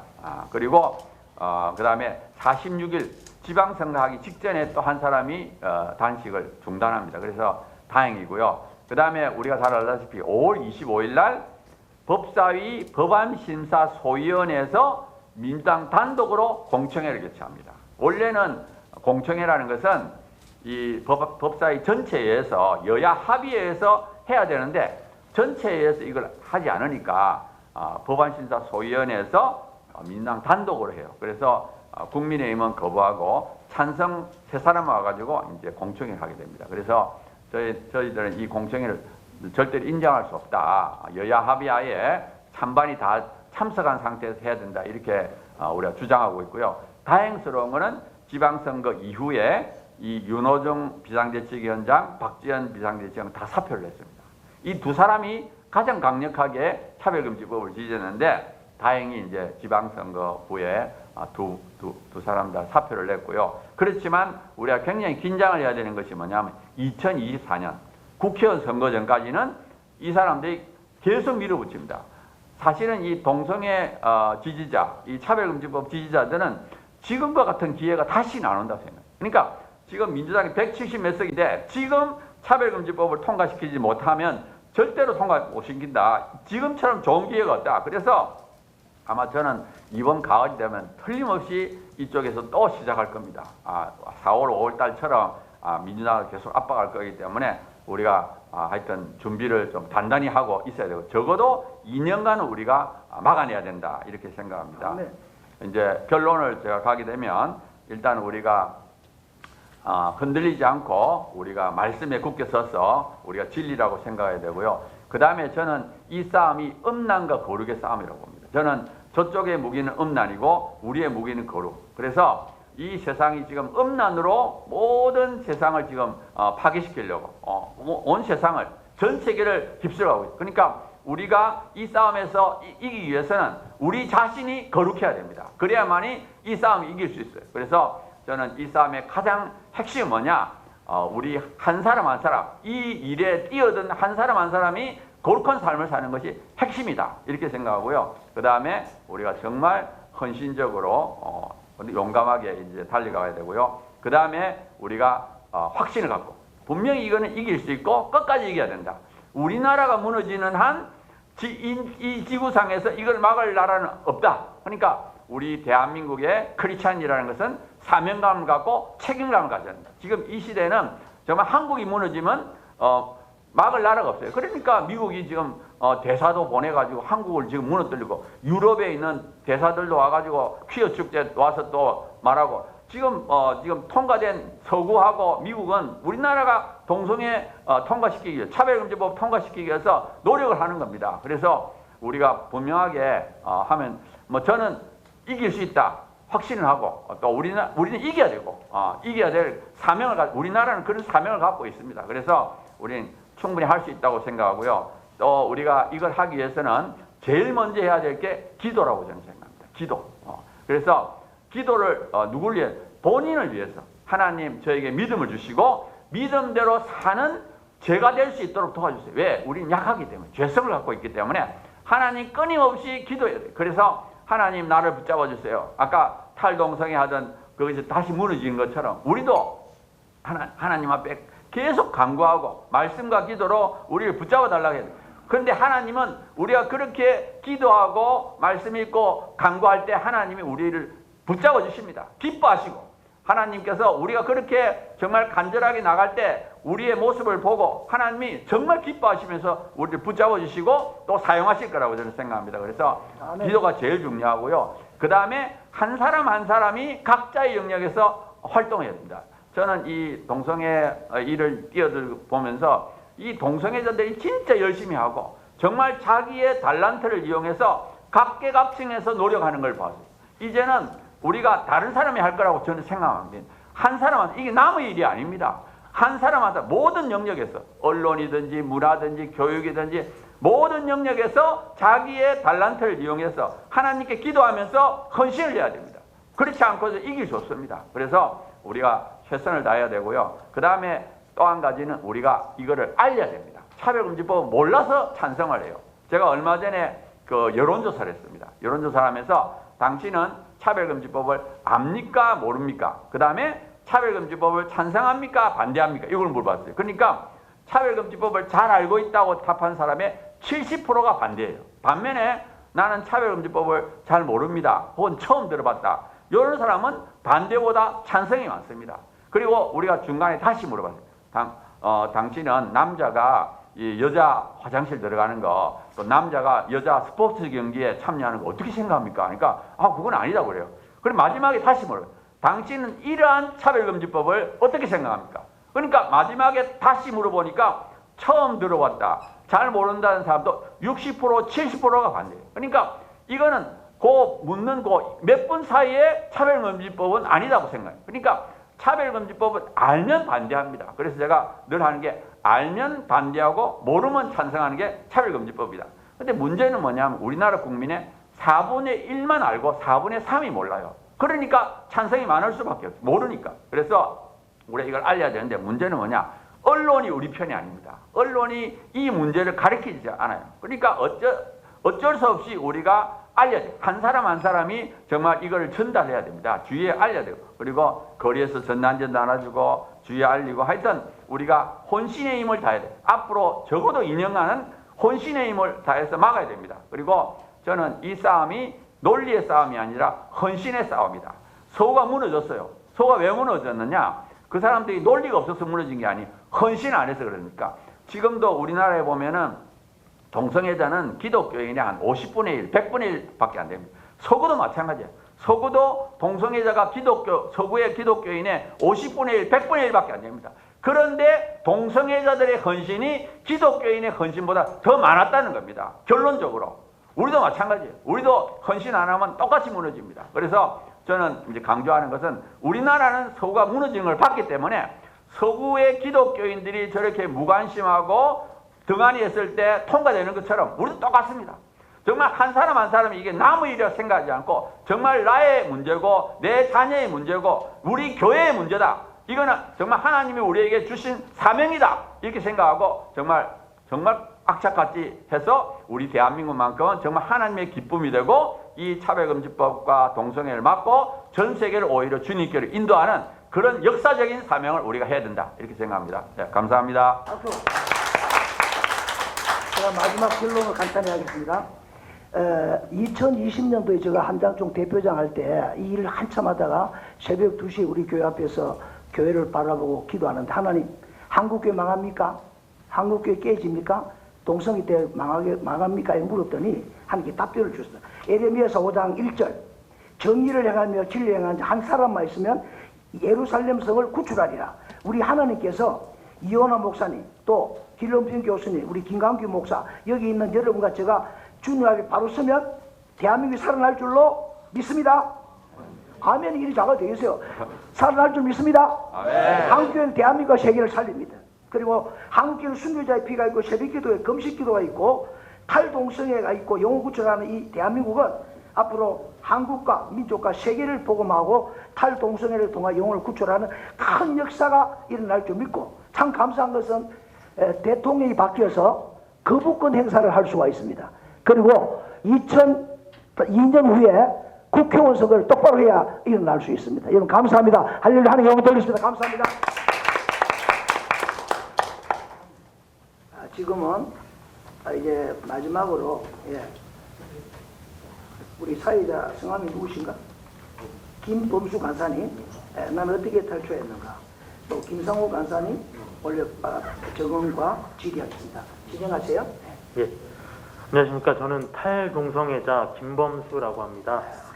아까 이호나 목사님께서 시작하실 때 이제 동성애는 중독 중에서도 가장 지독한 문제다 이런 얘기를 하셨는데 정말 경험을 했던 사람으로서 정말 깊이 공감하는 부분입니다.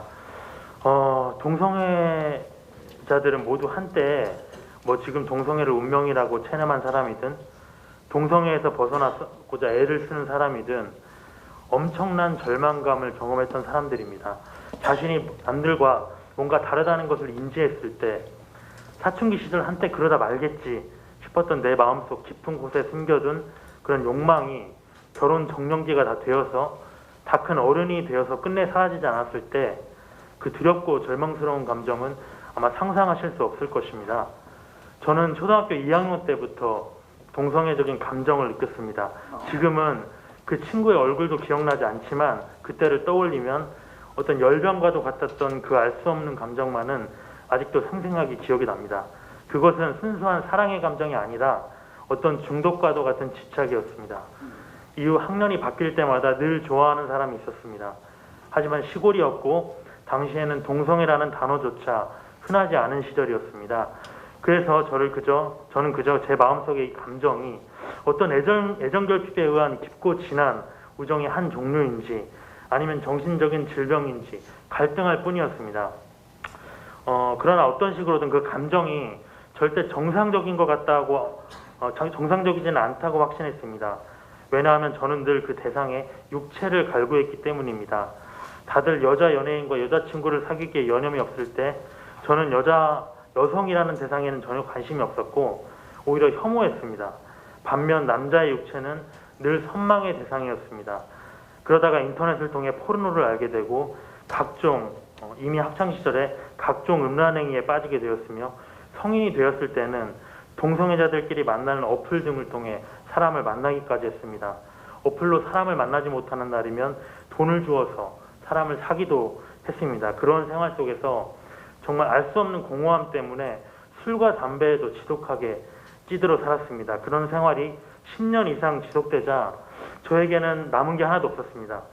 남들은 결혼한다고 하고 돈을 모아서 집을 산다고 하고 꿈에 부풀어 있는데 저에게는 아무런 희망이 없었습니다. 매일매일 밤마다 공허함과 괴로움에 시달렸습니다. 당시에 우리나라에서 제일 간다는 큰 교회에 2년 동안 출석하면서 동성애는 하나님 앞에 용서받을 수 없는 죄악이라는 이야기를 수십 번은 들었지만 그 죄악을 어떻게 해결해야 되는 것인지에 대해서는 전혀 배우지를 못했습니다. 저는 이상했습니다. 믿는 사람들도 알코올 중독자를 보면 알코올 중독 센터에 가보라고 하고 마약 중독자를 보면 마약 중독 센터에 가보라고 해결책을 말해주지 그들을 앉혀놓고 알코올 중독은 죄다, 마약 중독은 죄다라는 말만 반복하면 이상하지 않겠습니까? 그런데 동성애 문제에 관해서는 속 시원의 해결책을 제시하는 사람이 없었습니다. 교회는 오직 동성애는 죄다라는 말만 반복하는 것이 정말 슬펐습니다. 동성애가 죄인지는 동성애자도 알고 세상 모든 사람들이 다 알고 있습니다.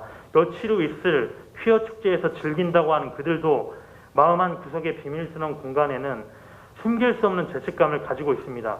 그들이 만약 동성애가 그렇게 좋은 것이라면 자기 어머니에게도 권하고 자기 아버지에게도 권하고 자기 형제들 친구들에게도 권해야 할 거 아닙니까? 그러나 그들이 동성애를 받아들이게 된 이유는 해결할 방법이 없음을 깨달았기 때문입니다. 자기가 할 수 있는 모든 방법을 해보고서 이것은 해결될 수 없다는 결론을 내렸기 때문입니다. 이것은 타고난 것이라고 저주받은 것이라고 체념했기 때문입니다. 그들이 죄인 줄 몰라서 동성애를 하는 것이 아닙니다. 저는 그 괴로움 속에서 하나님께 기도했습니다. 저는 이 동성애가 정말 싫은데 당신은 모두의 기도를 들으신다고 하는데 제발 내 삶을 구원해달라고 밤마다 기도했습니다. 그러던 어느 날 우연히 유튜브에서 이호나 목사님의 CTS 내가 매일 기쁘게라는 간증 영상을 보게 됐습니다. 그날도 정말 힘들어서 술에 만취해 있던 상황이었는데요. 저는 그 영상을 보다가 저도 모르게 이분인가요? 이분한테 가면 해결될 수 있나요? 라고 혼잣말이 튀어나왔습니다. 그렇게 찾아간 갈보리 채플 서울교회에서는 30명에서 40명의 청년들이 있었습니다. 그들은 오직 수요 예배건, 주일 예배건, 어떤 모임에서건지 성경만을 공부했습니다. 창세기부터 계시록까지 모든 성경을 한 절 한 절 배워가며 하나님의 복음 속에서 구원자 예수님을 만나고자 애를 썼습니다.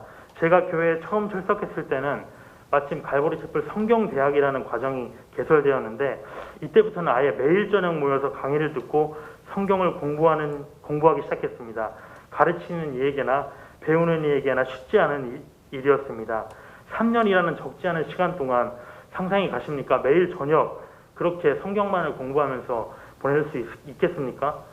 그러나 우리에게는 이 동성애는 인생이 달린 절박한 문제였습니다. 또 갈보리 채플에서는 자기대면이라는 특별한 과정을 운영하고 있습니다. 모든 인생의 문제, 원인을 성경 속에서 찾고 성경으로 해결될 수 있다는 믿음 아래 매주 토요일 2시간씩 6개월 프로그램으로 구성된 이 과정에서는 동성애를 비롯해서 인생의 모든 문제를 성경적으로 다루고 있습니다. 저희 교회에는 동성애뿐만 아니라 알코올 중독자, 각종 중독에 빠진 자들이 모여 있습니다. 탈동성애를 위해서라면 반드시 필요한 과정입니다. 제가 이 말을 하면 사람들이 의아해할 수 있습니다. 아니, 성경을 배우는 것만으로 이 문제가 해결이 된단 말이야. 이 마음의 문제가 해결된단 말이야. 참 우습게 느껴질 수도 있을 것입니다. 그러나 믿는 사람들은 아실 것입니다. 성경의 저자는 하나님이십니다. 그리고 성경의 능력은 우리 모든 죄를 걸머지신 구원자 예수님을 증거하고 있으며 성경을 통해서만 그분의 능력을 체험할 수 있습니다. 동성애는 심리학이나 어떠한 전환치유, 저는 들어보지도 못했는데요. 세상적인 그런 방법으로는 해결되지가 않습니다. 자기 절제요. 자기 절제만으로는 절대 근본적으로 해결될 수가 없습니다. 오직 말씀 속에서 역사하는 성령의 능력으로만 해결이 가능합니다. 영적인 문제고 죄이기 때문입니다. 갈보리 셰플에 온 지 5년 만에 저는 한 자매를 만나서 결혼하게 됐습니다. 아직도 변함없이 투쟁해야 될 부분이 계속 있겠죠. 그렇지만 제 안에는 여기서 설명할 수 없는, 말로 설명할 수 없는 변화가 있습니다. 끝이 없을 것만 같던 어둡고 긴 터널, 암울했던 제 인생에 난생 처음 빛과 따스함을 느끼는 요즘입니다. 동성애는 반드시 해결될 수 있습니다. 그리고 자유에 이르는 한 길은 바로 성경입니다. 감사합니다.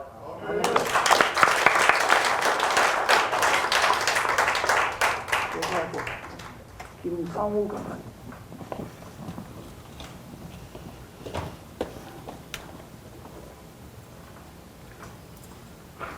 안녕하세요. 아까 먼저 인사드렸는데요. 홀리라이프 김상우라고 합니다. 저도 제 인생에 조금 특별한 사연이 있습니다. 어렸을 적부터 여성보다는 남성이라는 존재에 대해서 애정과 설레임을 느꼈습니다. 그게 호기심이었을 수도 있고 또 조금 위험한 모험이라고 생각했었는지도 모릅니다. 저는 이게 그냥 타고난 것이라고 생각했고요. 그렇게 멋진 그 게이 라이프를 살게 될 거라는 기대감에 저 어린 시절을 보냈던 것 같습니다. 그렇지만 제가 그 소수라는 무리에 속해졌을 때 굉장한 자유함과 또 재미와 엄청난 짜릿함들이 있었죠. 하지만 그 시간들이 갈수록 저도 육체에 대한 어떤 탐닉과 제가 원하는 관계는 결국은 그러한 육체의 허망함에 이르게 되는 일이었습니다. 그러던 중에 많은 혼란이 있었습니다.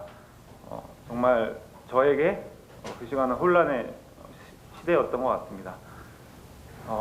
많은 혼란을 겪는 중에 저도 검수 전도서처럼 이호나 목사님을 알게 됐습니다. 언젠가 이분을 찾아갈 수 있겠다라는 생각을 하면서 항상 죄를 짓고 어떤 어려움에 빠졌을 때 목사님의 그 증언들을 보면서 위로를 받고 또 다시 죄에 빠지고 그런 나날들을 반복하면서 혼란스러웠습니다. 혼란이었던 것 같습니다. 퀴어들에게, 동성애자들에게 동성애의 감정은 사랑입니다. 그들에겐 그것이 또 진실일 수도 있습니다. 그렇지만 저는 그것이 혼란스러웠습니다. 그 혼란을 느끼게 된 것은 누가 아니라고 해서도 아니고 누가 저한테 율법적으로 강요해서도 아니고 또 제가 사랑하는 가족들을 위한 거 그런 것보다 제 안에 어떤 양심 그리고 제 안에 이것은 아닌데 왜 나는 이런 감정을 가지게 될까? 왜 난 다를까? 하는 어떤 그런 큰 혼란들이었던 것 같습니다.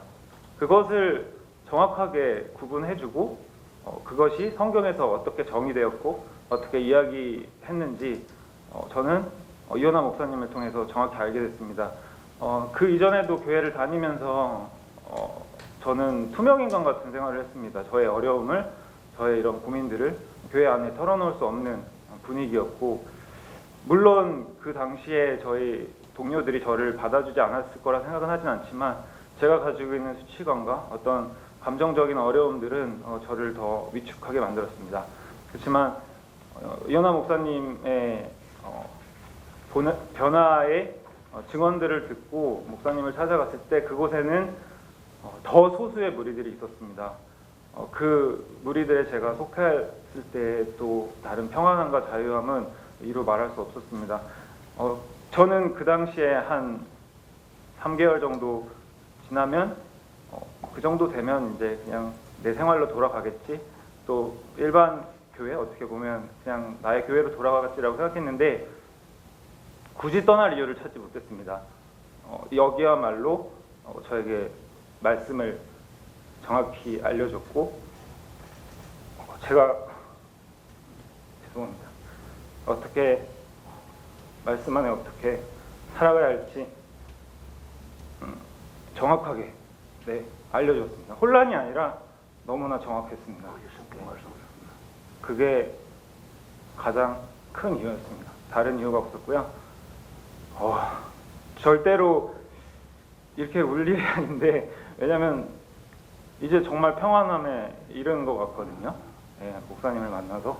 근데 이런 얘기할 때마다 약간 이렇게 울컥울컥 올라오는데 이게 참 신기하기도 하고 재밌기도 합니다. 저는 여전히 어려움이 있습니다. 저희가 다들 어려워요. 왜 어렵지 않겠습니까? 모두가 가지고 있는 죄의 속성? 꼭 저희 같은 죄가 아니더라도 모든 사람들은 연약한 부분을 가지고 있다고 생각합니다. 다만 저희는 조금 특별한 위치와 상황에 처해진 것은 맞는 것 같습니다. 그런 와중에 이렇게 용기 있는 증언을 통해서 저희를 이런 장으로 모아주고 말씀을 가르침으로써 꾸준하게 저희를 보살펴주는 목사님의 사랑은 이게 교회라는 거를 느끼게 했습니다. 제가 이 증언을 목사님한테 하라고 이제 말씀 듣고 가장 떠올랐던 단어가 교회의 소중함이었어요. 얼마 전에 저희 교회에서 디모데 너희는 청년 정욕 어디죠? 너희는 청년의 정욕을 피하고 거룩하게 주의 이름을 부르는 자들과 의와 사랑과 화평을 추구하라는 디모데서의 그 말씀, 성경에 있는 말씀이고 실제로 제 인생에서 그렇게 거룩하게 주의 이름을 부르는 자들이 제 목사님이고 제 동료들입니다. 저는 그걸 만난 것만으로도 충분히 제 인생에서 제가 어려움을 겪고 혼란을 겪었지만 지금 이렇게 평안하고 또 행복하게 살아갈 수 있는 큰 도피성이 저에게 되어졌다는 것만으로도 너무나 감사합니다. 그래서 제가 드리고 싶은 말씀은요, 기다려주고 수용하고, 그리고 무엇보다도 그 혼란에 있는 아이들에게 너희들이 정말 잘못한 거야, 너희들은 죄인이다라는 게 아니라 그냥 우리가 삶으로, 우리가 교회에서 빛이 되어서 거룩하게 구분되어서 살아갈 때 그들이 언젠가 그들의 양심을 가지고 깨달음을 얻었을 때 내가 찾아갈 곳이 있구나, 내가 다시 시작할 수 있는 어떤 도움받을 수 있는 곳이 있구나, 함께 할 수 있는 곳이 있구나 라는 생각을 할 수 있는 저희가 되도록 노력하겠습니다. 감사합니다.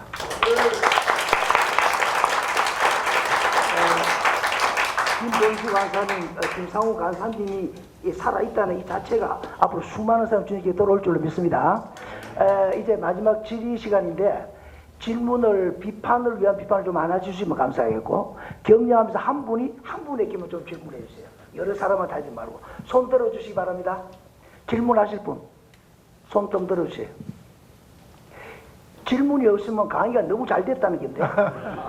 혹시 질문 없습니까? 없습니까? 잘 된 걸 하고 박수로 하늘께 영광 돌리고 감사합니다. 정말 감사드리고요.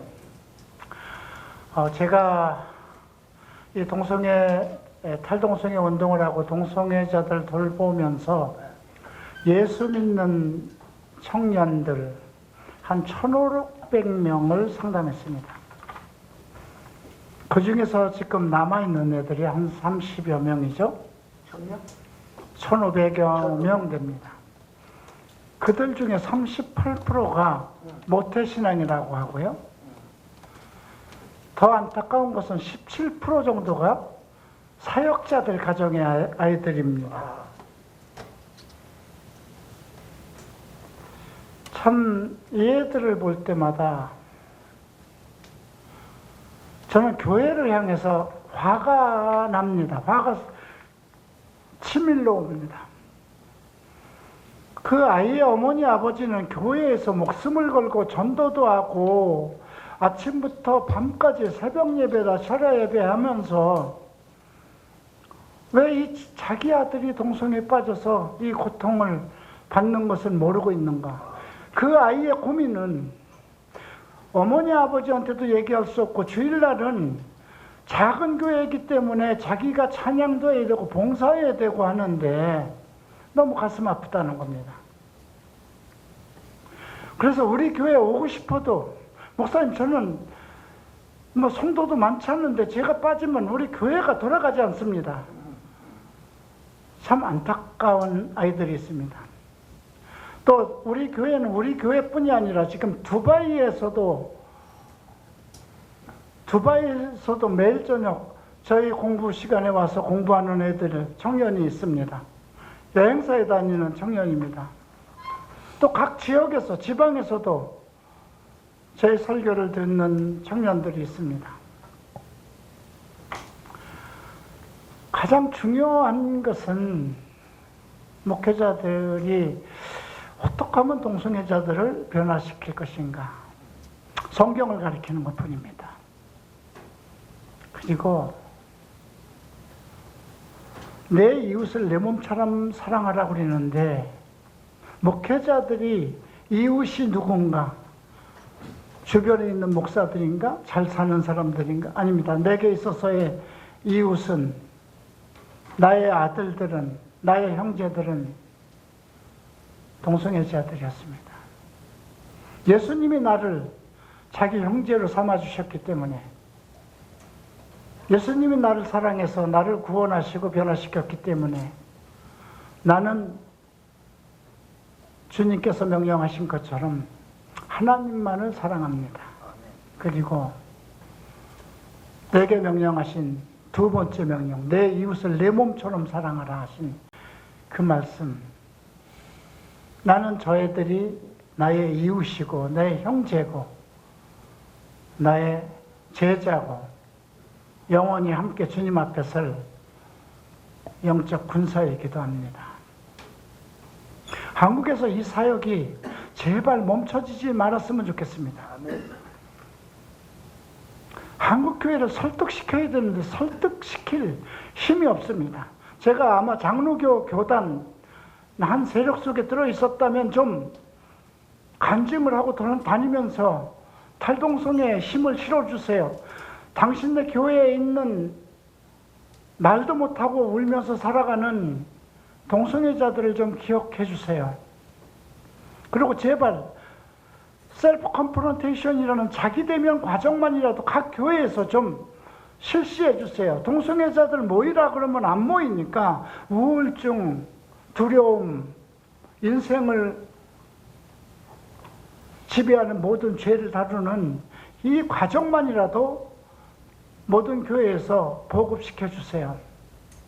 다행히 우리 김병원 목사님 소개로 올 가을에 총신의 평생교육원에서 저를 초청했습니다. 아마 제가 처음이자 마지막으로 아마 총신 쪽 평생교육원에서 강의를 하게 될 것 같습니다. 그것은 인생을 변화시키는 가장 좋은 매뉴얼입니다. 저는 매일 토요일마다 지금 13년 차 토요일마다 이 강의를 하고 있습니다. 왜냐하면 토요일마다 저녁에 하는 이유는 지방에서도 와야 되기 때문에 토요일날 와서 그 과정을 공부하고 우리 교회에서 자고 주일 예배 보고 가는 청년들이 있기 때문에 지금은 뭐 줌을 통해서 배우기 때문에 저는 이 과정을 꼭 보급시키고 싶습니다. 여러분, 탈동성애가 가능하다는 것, 변화가 가능하다는 것, 이들의 정언이 살아있는 한 차별금지법은 통과하지 못할 것입니다. 한국에서 차별금지법을 강제로 170명, 180명의 그 집단들이, 정권들이 통과시킨다면 아마 이이혼화법을 만들어야 되지 않을까 할 정도로 저는 그런 각오로 그렇게 하나님 앞에 헌신하고 있습니다. 오늘 신문 또 기독 TV에서 나와서 이 과정을 취재하시는 분들 널리 알려주시고요. 이번 토요일 날 반동성애 운동이 한쪽에서 펼쳐지고 저희는 청계광장에서 저희 부끄러운 과거 30대 때 열애클럽에서 리에마마라고 살아왔던 100여 장의 사진이, 그 당시 내가 데리고 교회를 다니던 아이들 사진이 쏟아질 겁니다. 그때 준비한 것이 왜 이 나이에 그것이 왔는지, 만약에 목사가 돼서 일본에서 돌아왔을 때 그 사진을 줬다면 다 불태웠을 것입니다. 근데 신현식 작가가 미국에 있으면서 목사님 열애클럽 이진 리에마마 맞으시죠? 그리고 보내왔습니다. 한참 망설였습니다. 불태워버려야 될까? 어떻게 될까? 이 수치스러운 나의 모습을. 그런데 동성애자들에게 이러한 상황에 있었던 사람도 변화가 됐다는 메시지로 이것을 전해야 되겠다 해서 이번 사진전을 합니다. 이제 국회에서도 열 것이고 부산으로도 내려갈 것이고 전국에 요청하는 곳이 있으면 이 사진을 가지고 동성애자들에게 변화의 메시지를 전하는 그런 사역이 될 것입니다. 오늘 이 자리에 참석해 주셔서 정말 감사합니다. 자, 우리 서른과 박수, 우리 기자 선생님들, 올 참석한 모든 분들, 강사님, 우리 하나님께 영광의 박수 힘차게 치고, 하다니엘 목사님, 앞으로 자기 일할 사람인데, 우리 같이 기도하고 설명 끝내겠습니다. 박수 합시다. 할렐루야.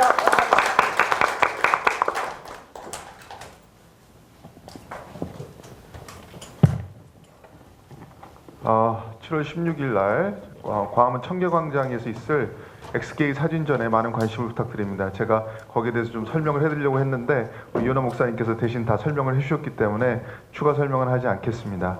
예, 오늘 순서를 맡아주신 모든 분들께 진심으로 감사를 드리고요. 또 용기 내서 이렇게 증언을 해주신 두 형제분들께 너무너무 감사를 드립니다. 또 오늘 이렇게 늦은 시간까지 참석해 주시고 또 함께해 주신 모든 분들, 또 언론사 관계자 여러분들께 진심으로 감사드립니다. 이것으로 모든 탈동성 인권 포럼을 마치도록 하겠습니다. 감사합니다.